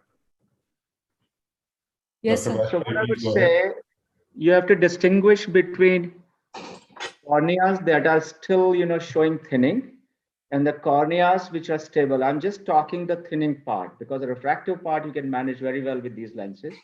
So the corneas which are not showing ongoing thinning, yes, there's no need to do a graft and patient can tolerate these contact lenses. So be it. A graft is a graft. It's a lifetime change. It changes, patient's life, even with the DALKs. But if the cornea shows ongoing thinning, the moment it goes below 300 microns, there is a serious risk of hydrops developing. And I've seen many cases here in Melbourne, which we thought they are doing well with the contact lenses. There was an ongoing thinning, and they suddenly developed hydrops. And that precludes them from having a good success with any kind of a DALK. So differentiate between these cases. Praveen, you wanted to, I think that's a great, great tip, sir, that thickness is, or thinness rather, is one thing which one should see whether we should be doing a graft or not. Praveen, you wanted to say something? Oh, just wanted to mention that if there is a patient for whom you're not sure if the patient is going to use contact lenses post-op, then again, there is no point doing a cross-linking, because if you cross-link an eye and then he doesn't use contact lenses, we've really not achieved nothing. So part of my regime is to actually do a contact lens trial for patients who don't have very good vision before cross-linking, and only if they feel comfortable, then I go ahead with cross-linking. Otherwise, it's a DALK. Exactly what I do in my practice as well, because often we see patients who have undergone cross-linking elsewhere, and then they are unable to wear the contact lens, or the contact lens fit is not great, and they come in for a DALK. And sometimes, if associated with deep scarring, it actually makes the subsequent surgery more difficult than what it could have been done in the before doing the DALK. I think we had done a thesis in RP Center. Dr. Tityal sir is here on contact lens fitting post cross-linking, and that had shown good results. Dr. Tityal sir, are you there? Yeah, I'm there. Yes, sir. So would you want I to? think the point discussed, Rajesh rightly pointed out, and It is important to assess these patients how after cross-linking the cornea is behaving. In that particular work, we started using contact lenses after 6 months of cross-linking. That means some sort of a stabilization was there in these cases, and contact lenses did give a good results in these patients. And now most of these patients were pre-contact lens users also. So they have a better acceptance of contact lens as such. And we saw that, in a 6-month follow-up, they had a sequential flattening happening to a cone also. So with contact lens, the flattening is achieved much more than what you would achieve with a simple cross-linking, even after 6 months of cross-linking in the cornea. Otherwise, patient did very well with the contact lens. Yeah, Praveen, you wanted to say something, or was it before only that your hand was raised? It was before, but then I just add, we've been seeing that for patients who've had cross-linking, who've been using contact lenses before. If it is scleral contact lenses, then absolutely doesn't make a difference. But with corneal contact lenses like Rosque, it seems that the majority can still use the contact lens that they're using before, about 6 weeks later, because curvature doesn't change very much in the immediate post-op period. It's later on when you have progressive flattening that you might want to change the fitting of the seat.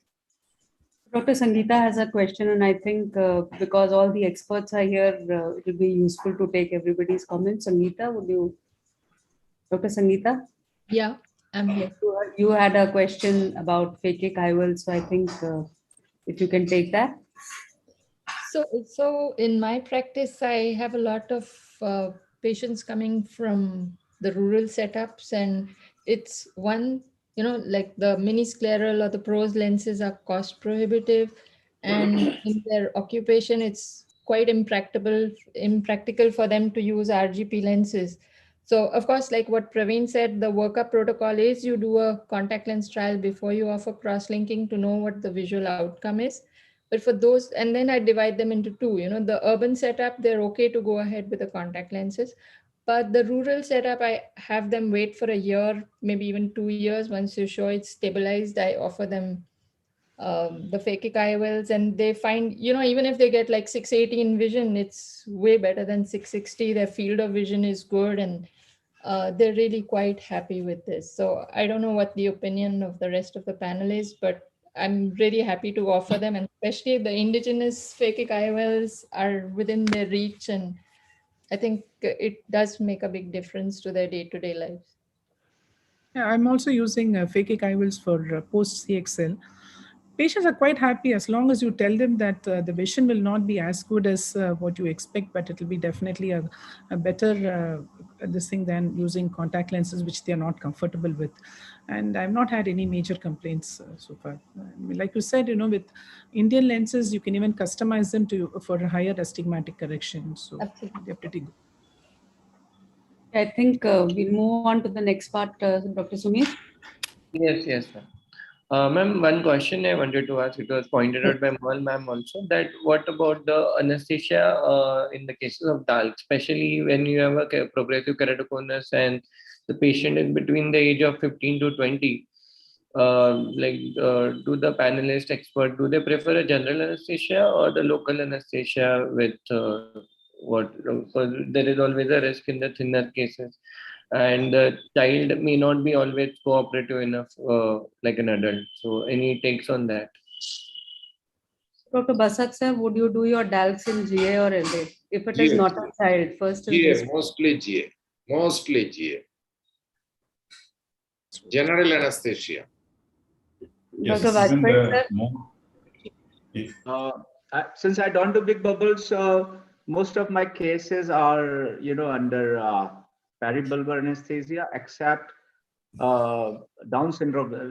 There are, a few Down syndrome cases here, so I operate on them. They are under GA, most of them. So Rajesh?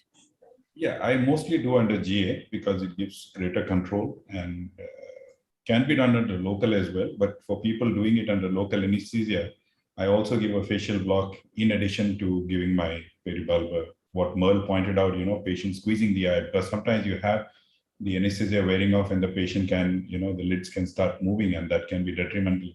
And so maybe Can be done under local, but preferably we do it under GA. Okay, I think so. Most people would want to do under GA unless they're not doing a big bubble. And I do remember a case, sir. Dr. Vajpayee sir would remember when. Yes, sir. Can I ask Yes, a question to all panelists? Yes, sir. Yes, sir. What do you do in cases of keratoconus which have been stable for years? They are in their 5th or 6th decade, have cataracts, and they want cataract surgery. Would you cross-link them before the cataract surgery or not? No. If it is already stable, then what benefit are we getting by cross-linking? Anybody else has a different view, or everybody agrees with Dr. Rajesh? I would say that stability is not universal. We don't go by the age that everybody after 30 or 40 would not progress. But as Rajesh said, that if we are able to follow up a patient, if we see that there is no progression which is noticed, then I would assume it to be progress. But I mean to be stable. But even in the late 30s and 40s, there can be 20, according to the literature, that can be 20% chance of progression. So age alone in a patient who is just walked in may not be a factor to say whether it's stable, but a follow-up in your hand can certainly tell you. I had a case recent. Sorry, somebody was saying something. No, sir. I was asking you only to give a comment on, your own question. I had a case in his 40s. He had a cataract, significant cataract. He had a keratoconus in one eye, extreme. I did a DALK, went very well. Cataract surgery after that went very well. Then another eye also, he had a cataract, non-progressive keratoconus, corneal thickness 430 microns, not too much of a cell. I did a cataract surgery, and 2 years after he comes to me with a progression of the keratoconus, and then I had to do a DALK. The only risk factor I could think of that he had mild allergic conjunctivitis. So is there a case for cross-linking every case of keratoconus, even in 5th, 6th decade, which is not showing progression, has not shown progression of keratoconus ever, just before the cataract surgery? But it's enough that it's just one case. Totally true. Okay, I think we'll move on to the next part, Sumit, and that is DMEK. And the next speaker is Dr. Rajesh Fogla, sir, who will be talking about DMEK graft insertion, oops, and tips and tricks. Over to you, Fogla, sir, you can share this. Sure. Well, thank you, Sumit, for making me part of this CME program. The topic given is on DMEK graft insertion, tips and tricks. I have no financial interest to disclose. Now let's look at this. Is quite an old video of my initial DMEK cases. So there's a fluid-based delivery of the donor graft. This can be quite a stressful moment when you're trying to get the graft into the eye, and the eye is trying to push the graft out, and then you have to manipulate. So how can we avoid this scenario?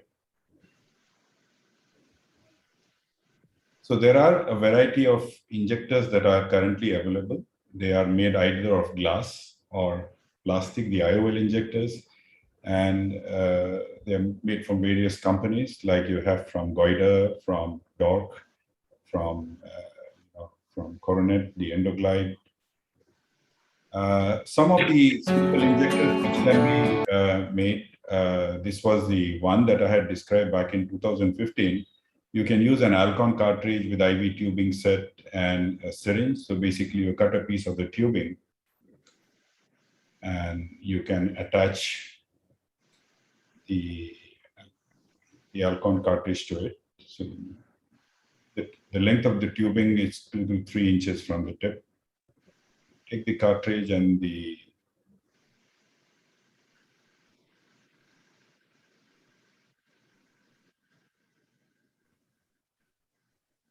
so one end of the tubing is inserted into the cartridge and the other end is attached to a 5cc syringe filled with fluid.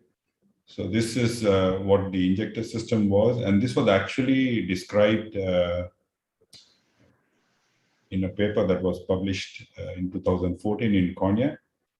and we did use it. So you can load the donor tissue from the tip.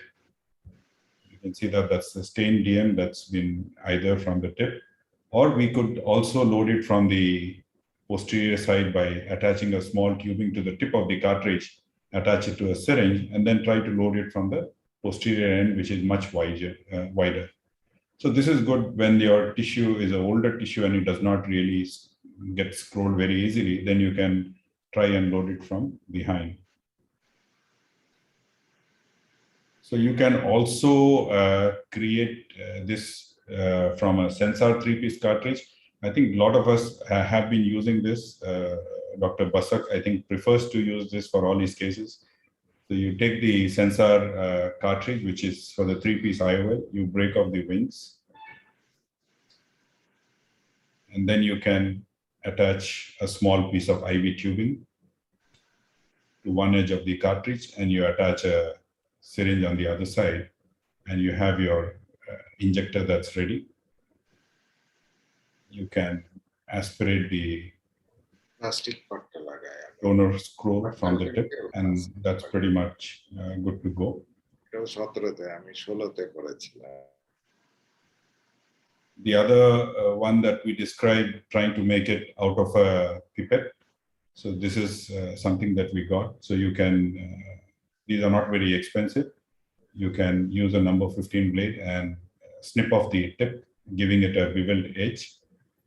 And then since the base was too big, we prefer to cut it out at one edge. And this can be attached to a syringe. So that's pretty much what the injector looks like. Again, loading it was pretty much like what we do with our current glass injectors. We load it from the posterior wider edge by aspirating it, and then we attach it to the tip. So this becomes your injector, which goes through quite a small 2.2 millimeter, or it can go through a 2.8 millimeter incision, and you can deliver the graft into the eye.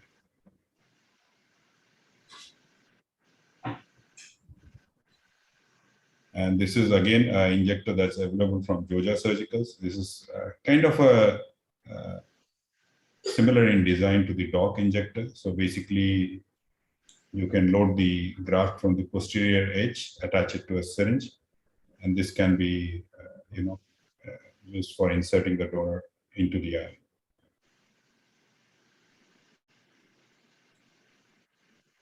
So that's about the different injectors. Loading, as I mentioned, that you can load from the tip. Just that if you're loading it directly from the corneoscleral rim, make sure that your nurse keeps replenishing the fluid till the graft is into the tip of the injector system. But if you keep it in a bowl, then you don't have the problem because there is sufficient fluid. Make sure that your syringe movement is free. If you use a syringe that's very tacky and has a sudden movement, and if you don't have control, what happens is sometimes the graft can come into the barrel of the syringe, and then you have to, you may be wondering where the graft has gone, and that also leads to more loss of endothelial cells. Loading it from the wider end, it's relatively atraumatic. You can aspirate from the fluid. The other way of doing it is, again, you can directly load the tissue by holding it with a forceps. Just bring it up by capillary action. It just slides into the, you can either do that from the posterior end, or you can do it from the tip. This I used to do long back, but now I've stopped doing that. But this is an option where you can do this if required. Now, insertion, the fluidics is basically such that when you inject the BSS, it's a closed chamber, so you get increased intraocular pressure. And if your graft has not yet been delivered into the anterior chamber, you get rise in pressure. And the donor scroll has greater space to move. So you can have leakage of fluid from the anterior chamber, either through the paracentesis or the main incision, and you can have a partial or total expulsion of the donor scroll. So how can you avoid this? And also, when you have greater amount of space in the anterior chamber, the donor tissue can take various configurations, as I'm sure Praveen will be showing in his next video when he talks about unfolding. The ideal configuration that we want is a double scroll configuration with the open end facing upwards. So we described this novel technique in a recent paper that we published earlier this year, where we try to achieve a donor scroll configuration even when after you have loaded your donor scroll into the injector. So what we do is we pull the graft into the wider portion of the, and then we agitate the fluid in a to and fro motion. So as you are pushing the graft out, it opens up, and then when it re-scrolls, it can go into a double scroll configuration. So on an average, about if you do 4 to 5 times this maneuver, your graft will go into a double scroll configuration. The only thing is, if you have an older donor where the donor's DM does not have a tendency to scroll, you may keep getting a single scroll. You may not have the double scroll forming. Now, to prevent this, the donor graft trying to come out, we tried to do a unidirectional flow. So basically, we connect a AC maintainer to the anterior chamber. The flow is on. So the chamber remains deep. You introduce your tip of the injector into the anterior chamber. Then you can rotate the tip such that the open end of the scroll is facing upwards. Once you have done that, you can ask your nurse to stop the flow of the AC maintainer, and it can be disconnected from the IV tubing. And at this point of time, so the AC maintainer becomes an egress point of fluid from the anterior chamber. Now, as you inject the DM scroll along with the fluid kind of comes out of the AC maintainer.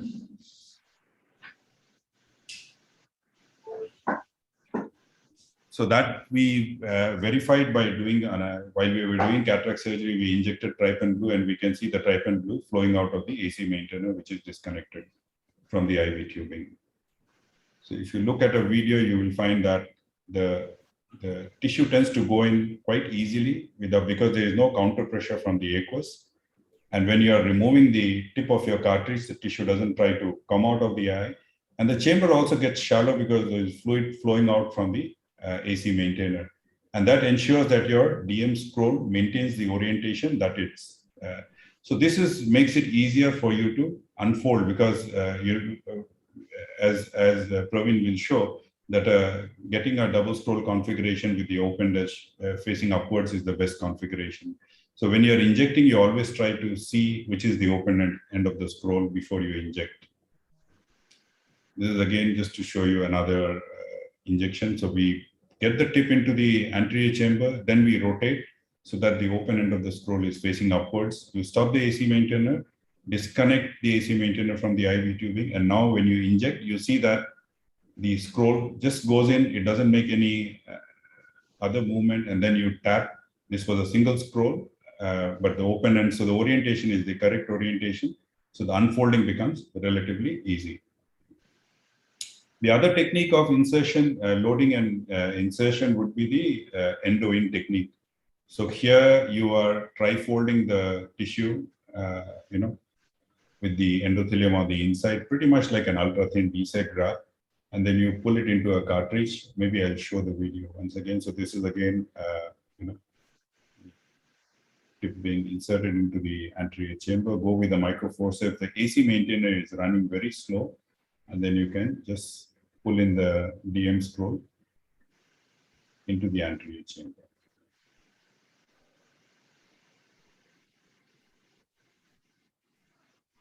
This is again a complex scenario case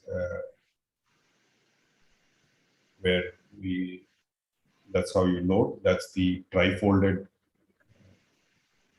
DMEK graft. Use a microforceps, pull it into the, that's again a sensor cartridge that I'm using. And once it's in position, you insert, that's a Merocell sponge stick that we use to block the posterior end, break of the wings. So this becomes like a popsicle, and you get the tip into the eye, use a microforceps to get the tissue. So here the endo, it's an endothelium on the inside. So in complex scenarios where you don't have enough working space and you want to do a DMEK, so you can use the principles of DSEC to do and complete this. You can see you just tap on the surface and the graft opens up. The orientation is usually maintained. That's the picture. It can also be, it's very useful in eyes with anterior chamber lens where you don't want to exchange the IOL. You can use the pull-through technique to deliver your graft. So this is in short about the donor insertion, loading and insertion in DMEK. Thank you. Thank you for your patience. So thank you, Rajesh, for those excellent techniques and showing all the injectors, the indigenous one, as well as the ones which are commercially available. I think we'll take the next talk, Dr. Praveen Krishnas, and then have the discussion together for both the talks, because that is also related to DMEK. Yeah, certainly. And again, before I start, yeah, excellent talk and excellent videos also, Rajesh. And before I talk, thank you, Sumit, and thank you, Dr. Namrata, for having me in this session. So I'm going to be covering the next step after inserting the DMEK graft inside the eye, and that is more about unfolding the DMEK graft. So if you look at animations of the DMEK graft, they actually appear to convert DMEK into a very simple surgery. You insert the graft inside the eye, and then you do whatever maneuvers that you need to ensure that you center and you unfold the graft inside the anterior chamber. And once you do that, you can use whichever technique you like to open up the graft. And once the graft is opened up in the center of the anterior chamber, then you place an air bubble behind the graft to ensure that you have adherence. So that's just a summary of the unfolding techniques in DMEK. And if you look at some of the other issues that may occur before you insert a graft inside the eye, say, for example, this is a tissue that after marking, I'm trying to harvest the tissue and stain the tissue before I put it inside the eye. And I leave it in the well of my corneal button before I put trypan blue for 2 minutes, sometimes 3 minutes, and then remove all the trypan blue. And as you remove your tissue, sometimes if you don't take all the fluid off, the tissue can slide down. And you'll see here when I transfer it to the bowl, the tissue is not there. The tissue remains in your punching block. And then you will have to make sure that you traumatize the tissue to ensure that it goes back inside the bowl of fluid. So you've got to be careful even while transferring the tissue inside the eye. And sometimes you also think that you've loaded the tissue very well and you've got it inside the glass tube and everything seems to be going very well. But as you will see in this video, as I try to inject my graft inside the eye, it doesn't seem to be going inside the anterior chamber. Whatever amount of pressure that I use, it seems to be getting stuck at the edge of the glass tube. And I didn't realize it at this point of time, but then the tissue refused to budge. And when I tried to pull the tissue back, it didn't go in. And so I had to manually retrieve the tissue.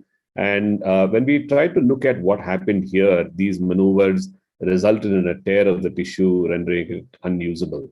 And when I examined the glass pipette, it seems that some of these pipettes do have manufacturing defects that you have to be careful to look out for.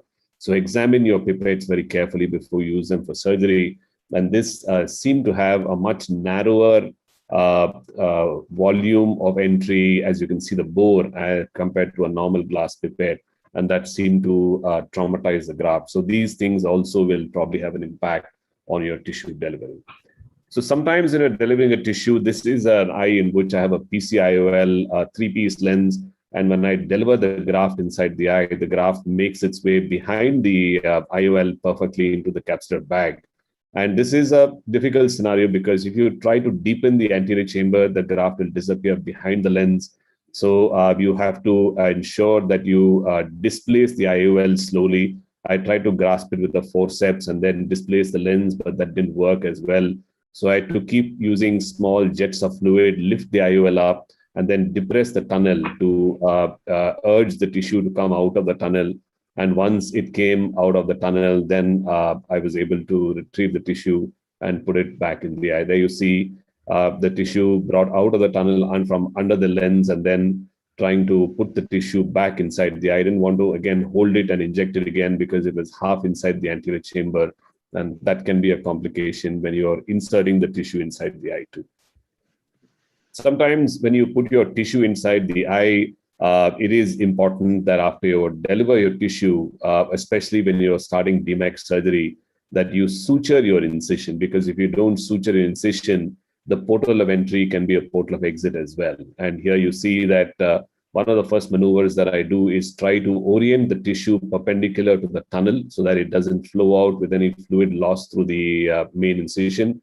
But then even after you've got some of it open, if you don't suture incision initially and you depress your incision, some of your tissue can actually get caught in the tunnel. As you will see here, the main incision, I just depressed it, and you'll see the tissue actually is trying to come out of the eye. So you need to be careful about suturing your tunnel before you start playing around with your tissue. Once you get more experience, you can avoid doing this and you don't have to put a suture.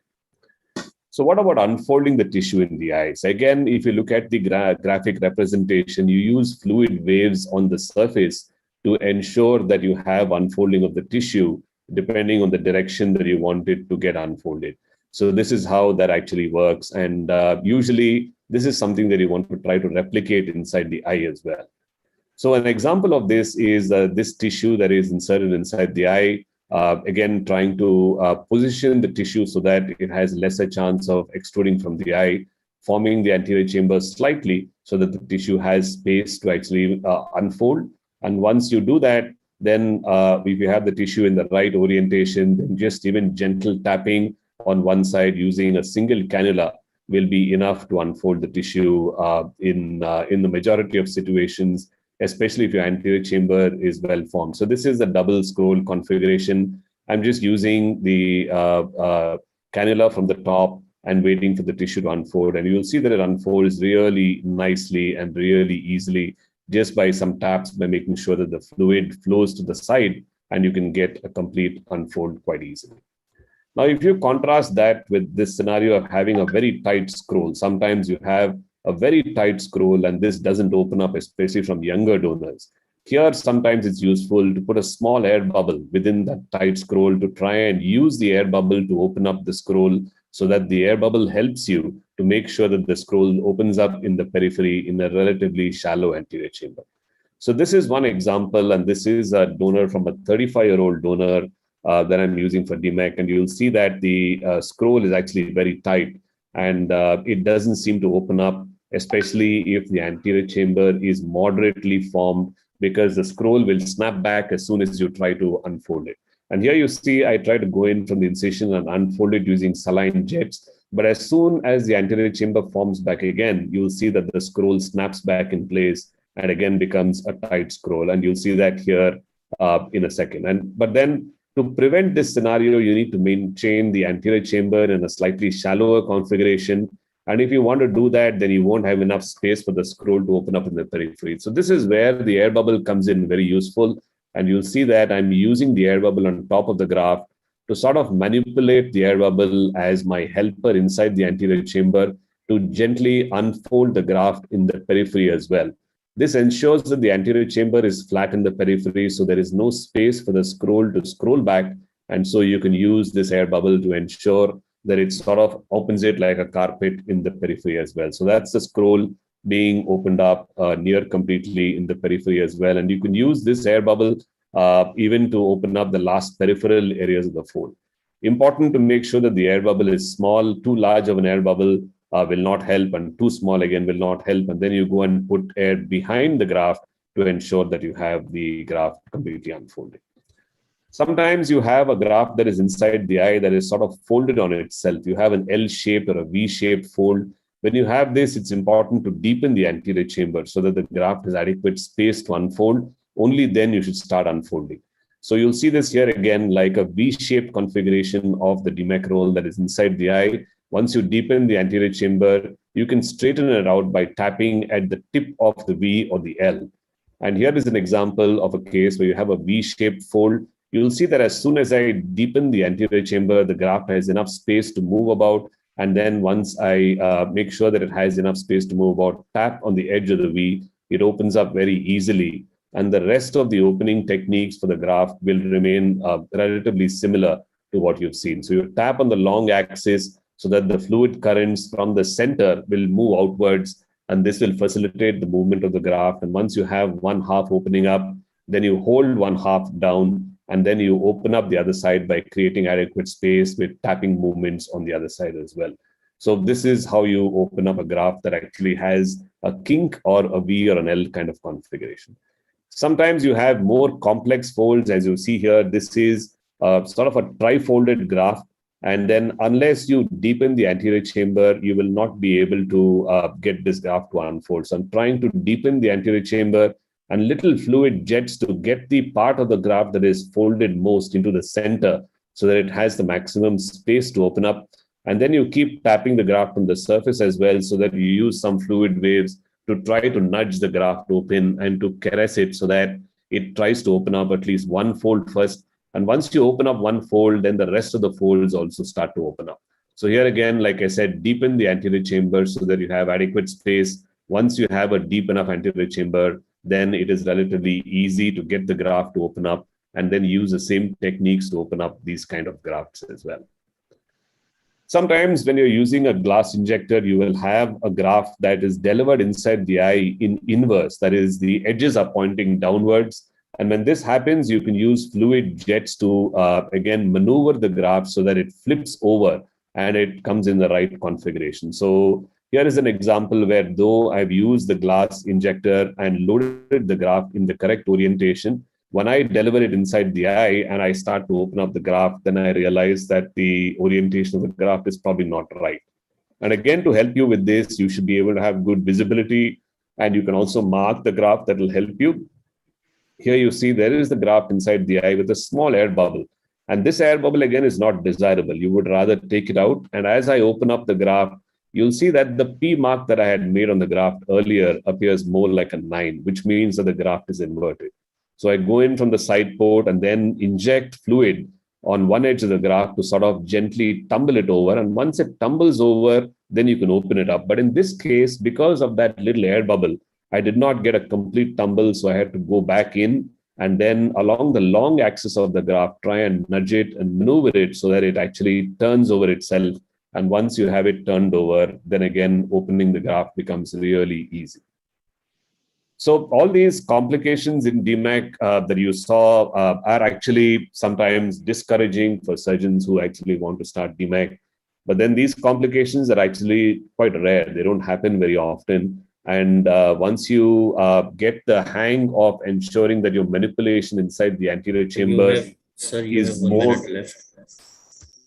more from the surface of the eye than rather than inside the eye, then you will be able to do DMEK quite successfully. But remember that there are a few scenarios that you have to make sure that you keep checking and making sure that your anterior chamber is deep enough when you inject your graft. And the fact that after your DMEK surgery, sometimes you make sure that you suture your wound.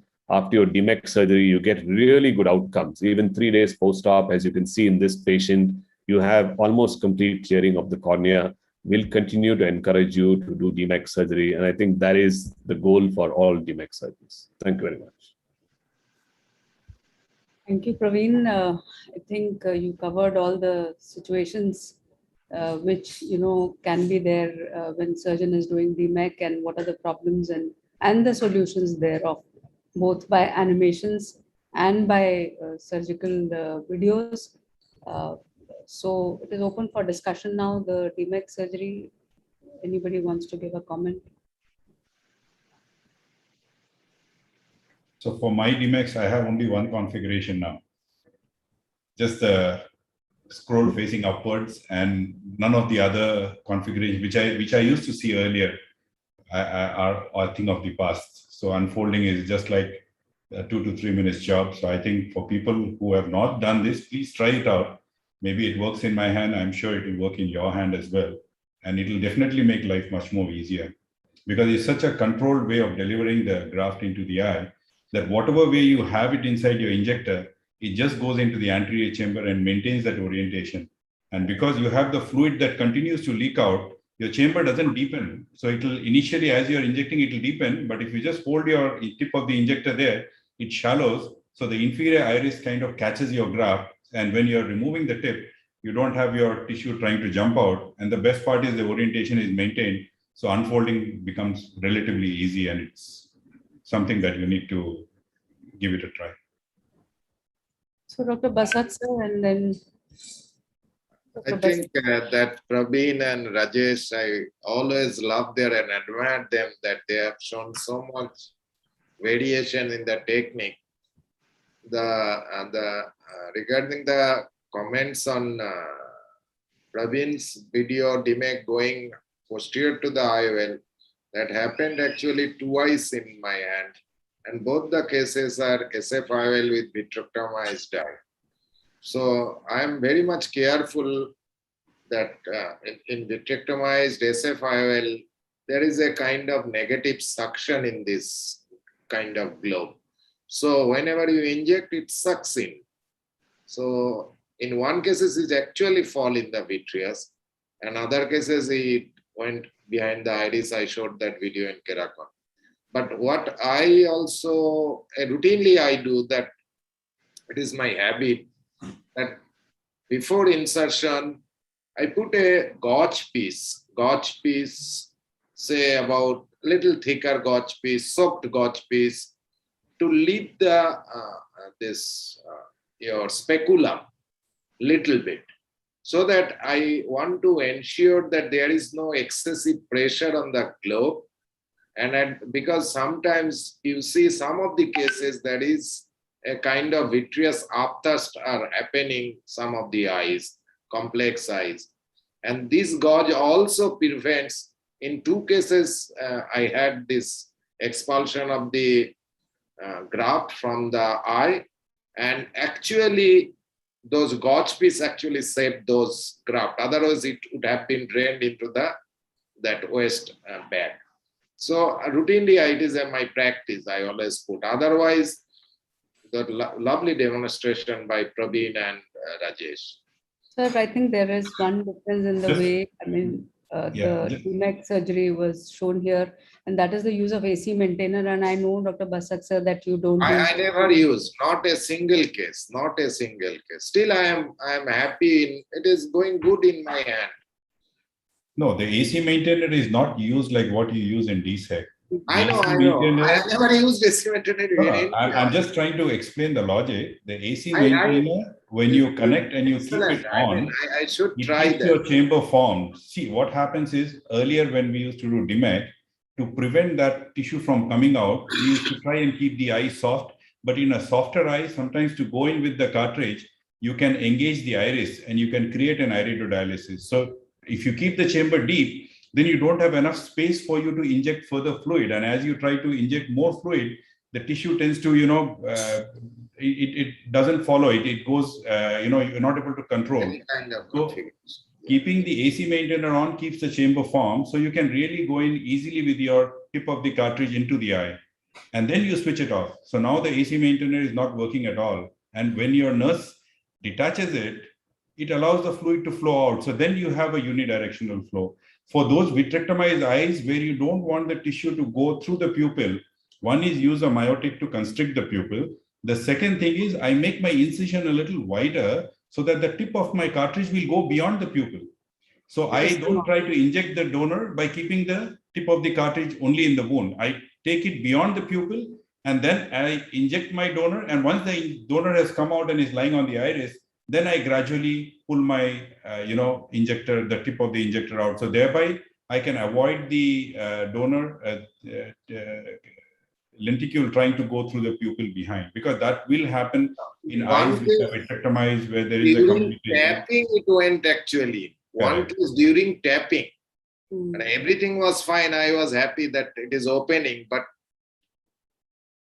one of the additional things also about the AC maintainer, I think Dr. Basak, like you mentioned, when you have the potential to deliver the graft behind the PCIOL.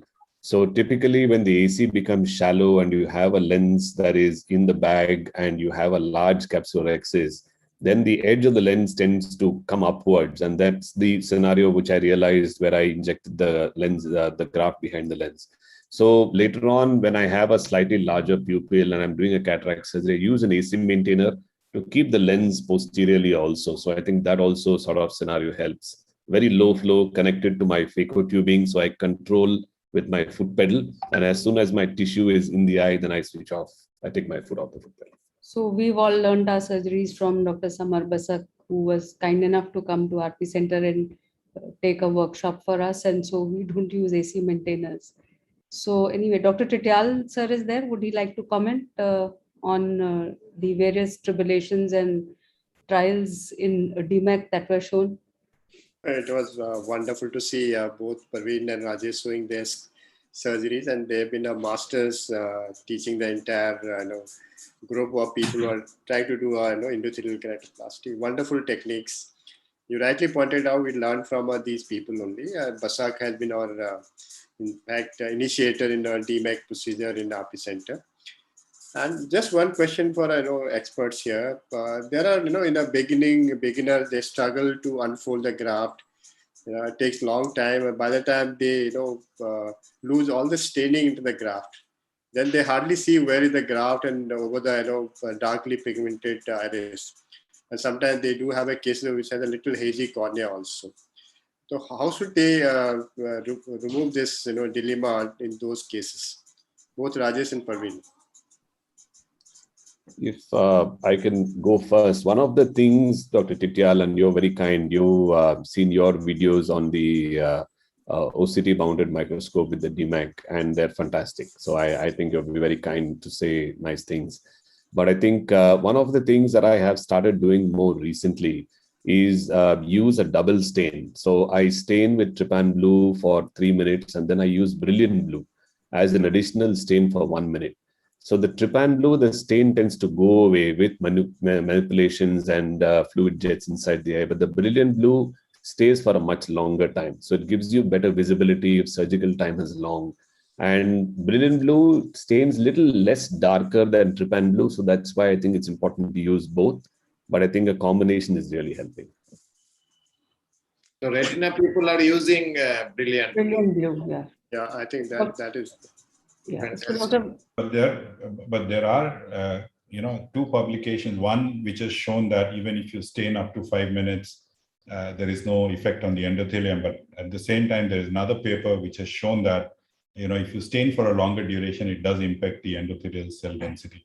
So I think you should have some track of how long you stain.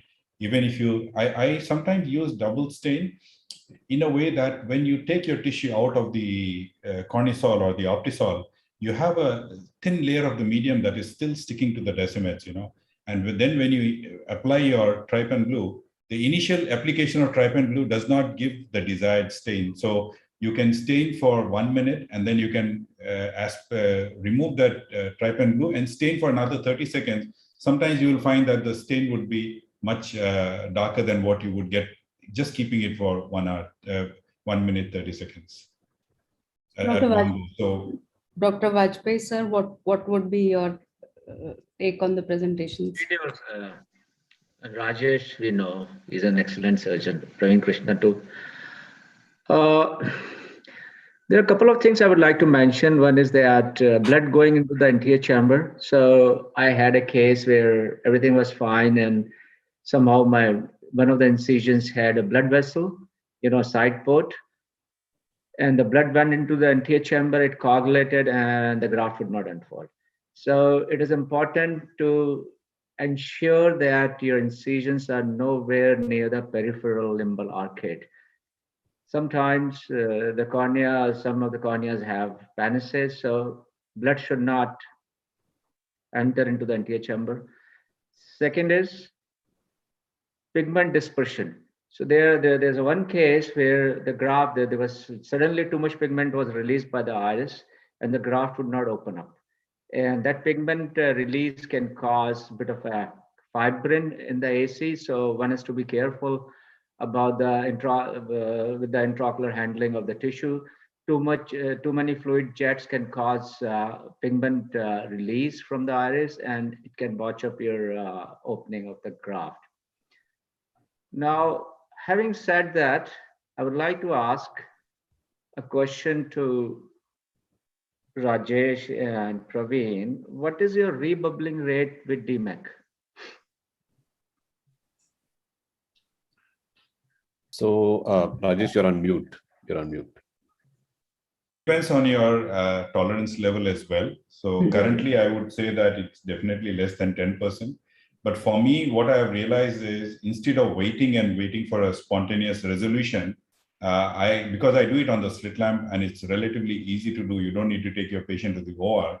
If I find that it's involving the central part of the cornea, or if I look at it and if the area of separation is covering more than 30% of the corneal surface, then I would go and rebubble. And rebubbling gives you a very quick recovery. What you would leave it spontaneously and it would take several weeks. If you rebubble, even next day, the cornea looks pretty clear. So I think rebubbling does not have an adverse impact on the endothelial cell count. That also Mark Terry's group has shown.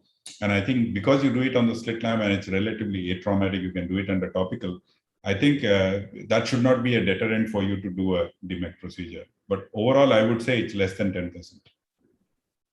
I think for us, we use only air. We don't use SF6. And we've looked at our rebubbling rate. It's about 6%. But then again, I think we're very stringent about the post-op positioning. Make sure that the patient is lying down for at least a couple of hours after surgery, and see them on the slit lamp, and then make sure that the bubble is adequate. Sometimes if it's inadequate, we take them back and put a bubble again inside the anterior chamber and then send them home.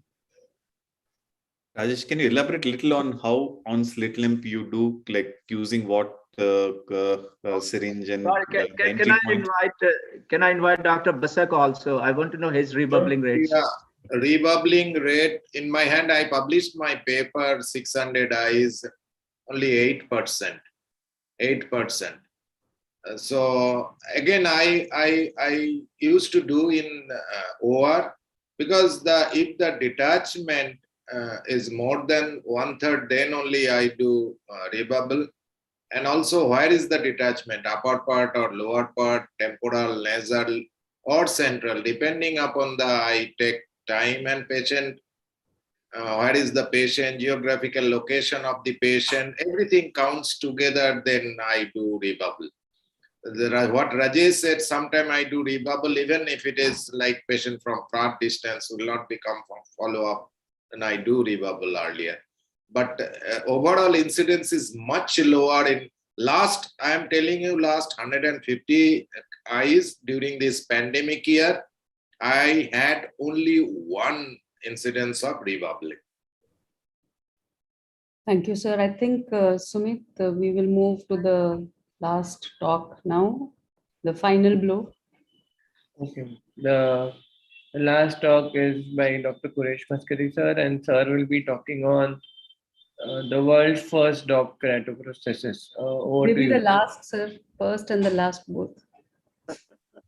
Thank you, Sumit. And since I realize that most of the audience here has not seen a Pintucci keratoprosthesis, it's done in 2 stages, stage 1 and stage 2. So I'm just showing you a Pintucci keratoprosthesis in which you'll know what the procedure is, and then I can show you the complication that occurred. So I'll just show you the video. It's done in 2 stages, but the 2 stages have been rolled into one in the film. So here you will start by seeing the mouth, the lower lip being clamped in a Calazion-like clamp. Your video is not shared. Your screen is not shared. Go to screen share, sir. Okay. Share your screen. Okay. Is it screen sharing now? Yes. Yes. So this is the Pintucci clamp, which is being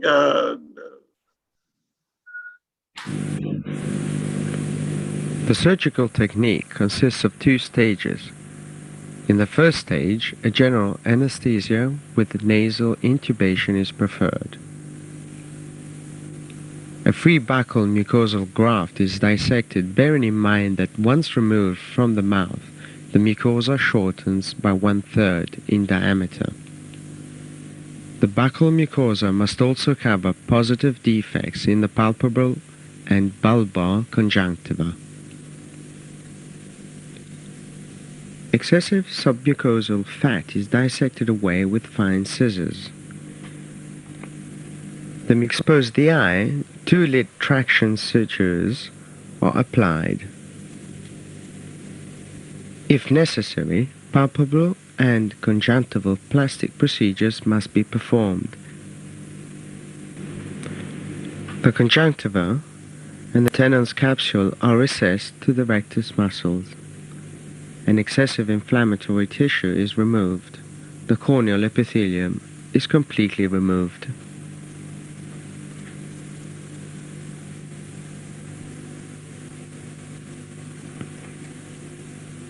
The oral mucosa is applied on the cornea, whose epithelium is removed and sutured with Dexon to the conjunctiva and to the sclera.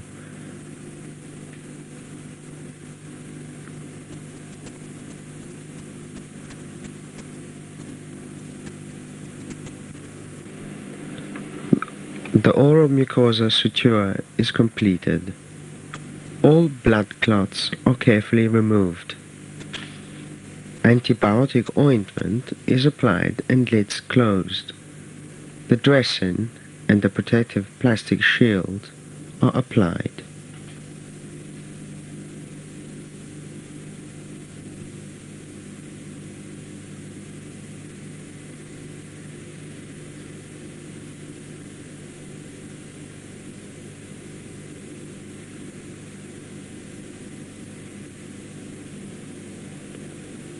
To colonize the KP, a 50 mm incision of the skin is made in the inferior orbitopalpable surface. The orbicular muscle fibers are spread apart in the orbitopalpable septum, and the KP is introduced upside down with the optical cylinder vertical in the pocket.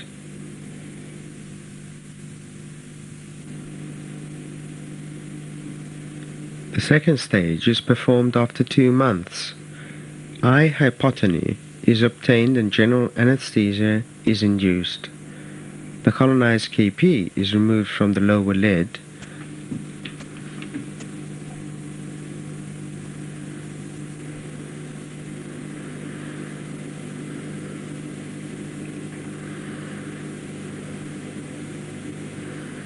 Now the KP is ready to be auto-transplanted in the eye.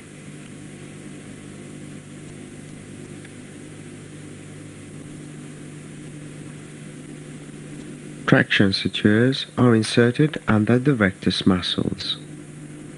In dry eyes, in order to protect the oral mucosa, before KP implantation in the eye, the length of the palpable fissure is reduced with a Blaskowitz lateral and the Strife nasal tassorrhaphy, leaving a central aperture for the optical cylinder.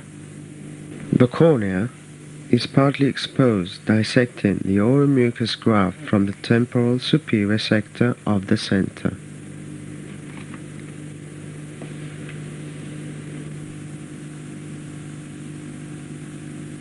As the cornea is exposed, the KP optical cylinder site is stained with a 4 mm corneal trephine.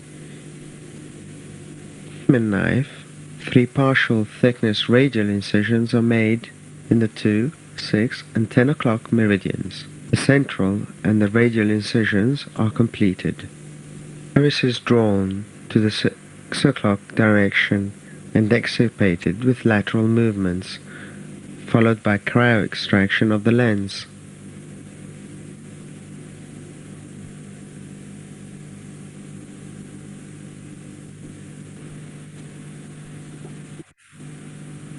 Cylinder is placed and the colonized dacron tissue and the radial incisions are sutured. Is sutured to cover the KP and trephine to allow passage of the anterior optical part. So this is how it looks. So this is how the Pintucci keratoprosthesis is done in 2 stages. 2 months apart, and the dacron mesh gets colonized by the patient's own connective tissue. So if all goes well, the patient should see 6x6 post-op when the bandage is removed the next day. There is many a slip between the cup and the lip, but when I started this procedure in 1997, it all went well. In 98, Dr. Pintucci came in and we did a case together where he did the first stage and he went back, and then I did the second stage. Now let me tell you what happened.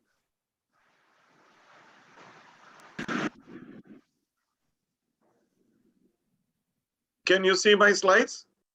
Yes, sir. Yes, sir. So let me talk about the dropped K-Pro. This was a patient who would come from Assam. He was 60 years old from Assam. One eye was thicycle. The other eye had 4 failed PK in the past. We didn't have any experience with the Boston K-Pro at that time in 98. So uneventful 2-stage Pintucci K-Pro in 98. The first stage was done in Mumbai as a demonstration to me by late Dr. Stefano Pintucci himself. And he was trying to explain to me, Quresh, it's important that the buccal mucosa must be a bit thick. You don't, because it thins out a lot in those 2 months that you keep it there.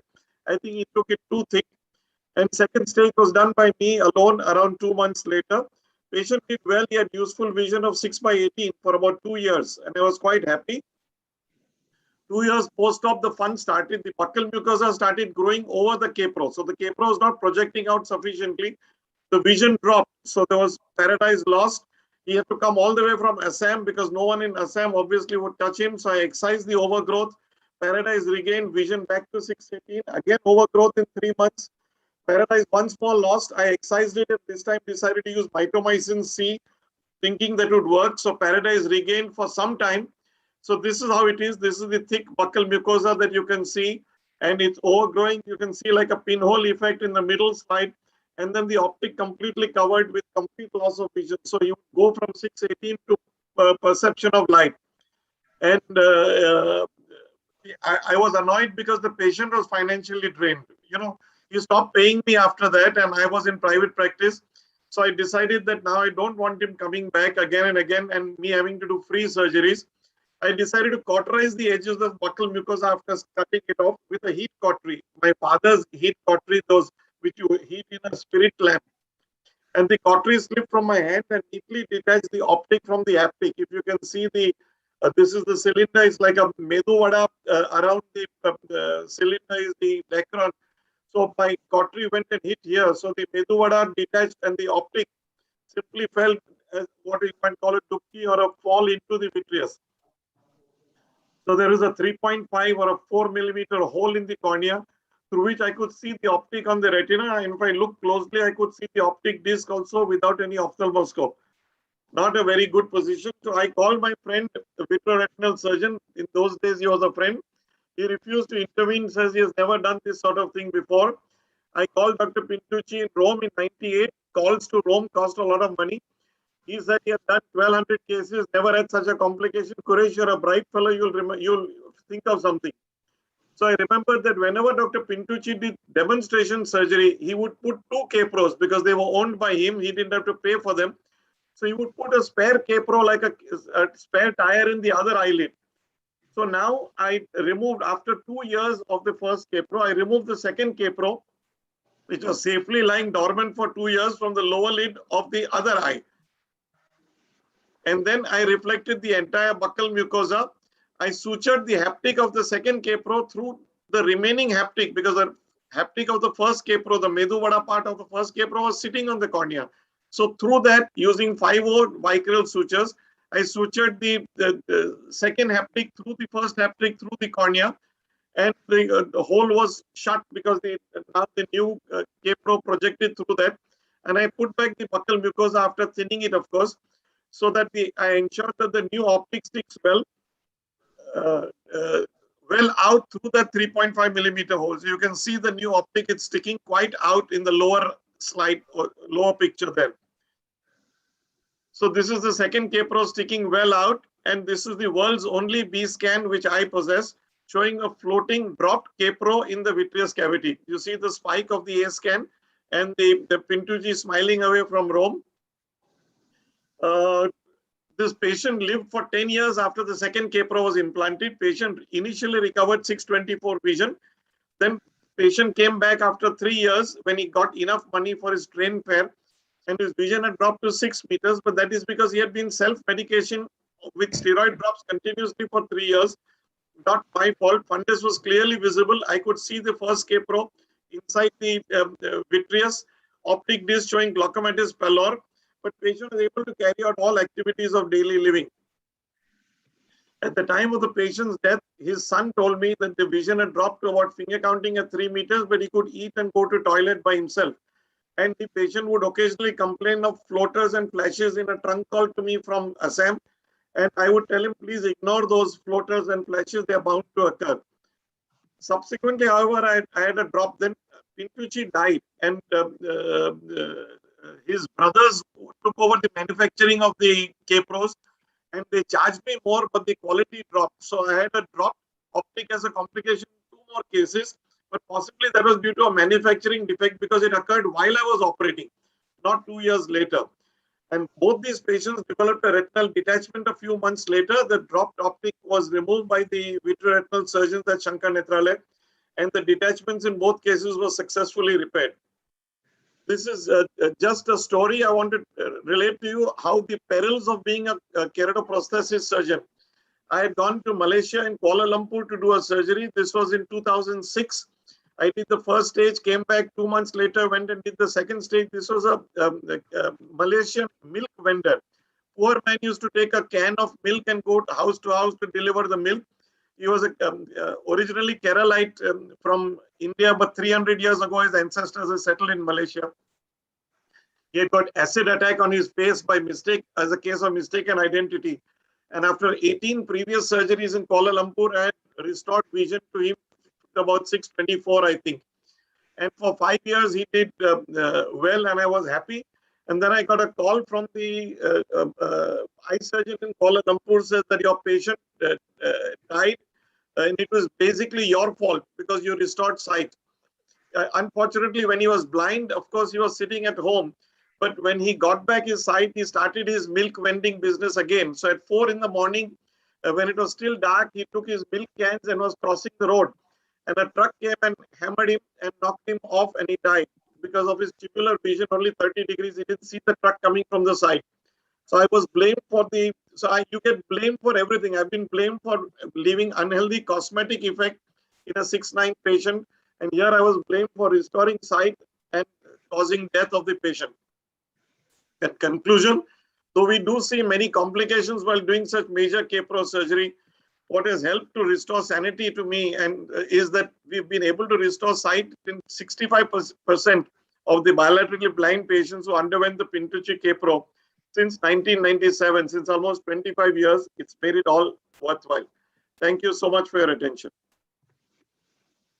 Thank you so much, Dr. Muscati sir, for that presentation. I think very well described, the normal Pintucci K-Pro and then the complication thereof. Very rare, I think only surgeons who are brave, the only one who can, have it, and then very brave of you to show that also. It takes courage to show such complications. So thank you, everyone. Sumit, would you like to conclude? We've been having delegates, of course, from all over India, but also from 10 other countries in this webinar, which includes Myanmar, Nepal, Vietnam, UK, Sri Lanka, Saudi Arabia, Indonesia, UAE, and Egypt. So I think we've had a great session. And I think you didn't get any students from Australia. That's late in the day for them. No. They like to attend, but I got the actual link yesterday only. Okay. With all regards to Sumit and Professor Sharma, the beacon of AIOS, it wasn't advertised well, so I didn't try to pass it on. Okay. Praveen, because Rajesh is not there and people want to know how you do bubbling under topical anesthesia? No, because it can increase the intraocular pressure. I think rebubbling is, again, I like to block the patients. So I think maybe at another time we will have this technique of doing rebubbling under topical anesthesia. Himanshu wanted to know how it is done under topical anesthesia. I do under peribulbar anesthesia. Yeah. Rebubble and vision. Sometimes patients are agonized with pain and all these things. And it also depends on how much detachment is there. And what I want to tell that I have seen detachment after 3 weeks after prescribing the proper glasses. This is due to vigorous rubbing in 3 cases. and one case due to minor trauma by a doll thrown by grandchildren. So this thing also happened, not that it is attached after 3 weeks. I used to give glasses to them, but it happens after 4 weeks. So these identified by a tent-like detachment. In all these 4 cases, tent-like detachment, not like uniform curve-like detachment. Okay. Fogla has posted the link of a YouTube video.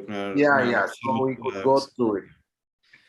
And Dr. Vajpayee, thank you for the DALK video link also. Thank you. It's a very, I give, with all regards to, I'm not criticizing big bubble technique, but I was a great proponent of big bubble, and even in the the conferences live. I know. Double bubble technique, big bubble technique. Right. Then I read this paper, and then Paulo Rama's paper. Then I realized, oh, this is a great technique. You leave less than 100 microns, patients get 20/20 vision after a year. And the difference between our and Paulo Rama technique, Paulo Rama uses a trephine first, but the trephine can perforate the corneas because in keratoconus and in extreme corneal ectasia, sometimes the cornea is irregular thin. So we just make a mark, do ultrasonic pachymetry, have a diamond knife, which works all the time to the desired depth, set at 50 microns less than the actual depth measurement, and from there create a plane, and then over in 30 minutes. I'm working on a glue now. Using this glue, Baxter glue, which we use for pterygium. So just dissect it, create a little bit of a pocket, little tuck in, put the glue in the interface, and then put a bandage contact lens, like the ALTK version. Okay. Can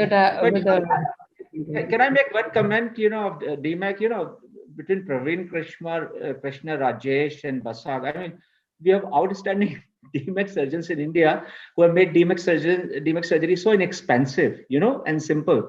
I think, it should be here. I see people buy, extensive those Jones tube and this and that. I think the technique of, Basak using that, IOL injector, which Rajesh showed, it's excellent, simple, easy. I have never used a separate injector. I am using I have done 980. I am waiting for 1,000.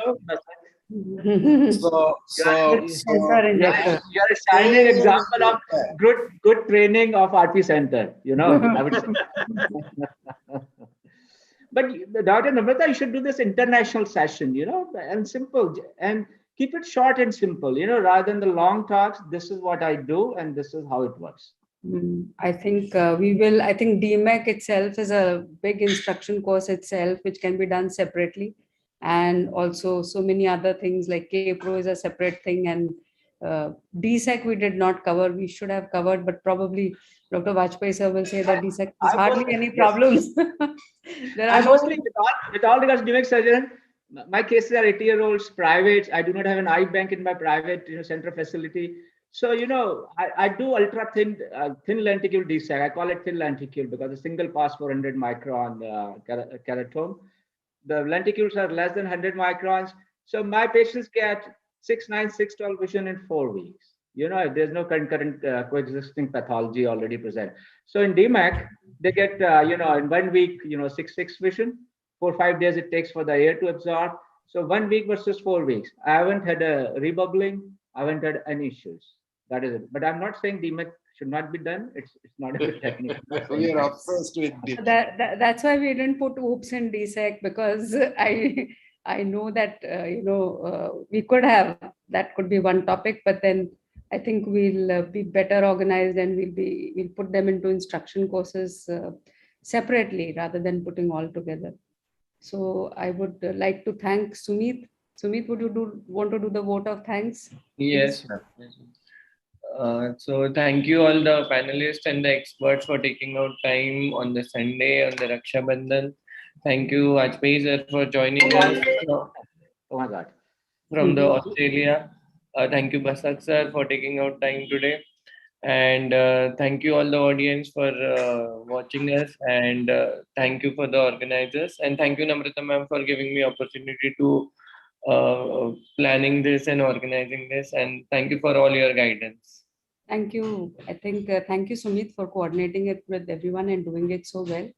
and all the presenters who did great presentations, lots of learning tips and lots of educational points. And thank you, Dr. Vajpayee, sir, for joining from Australia. It was a pleasure to have you, like always.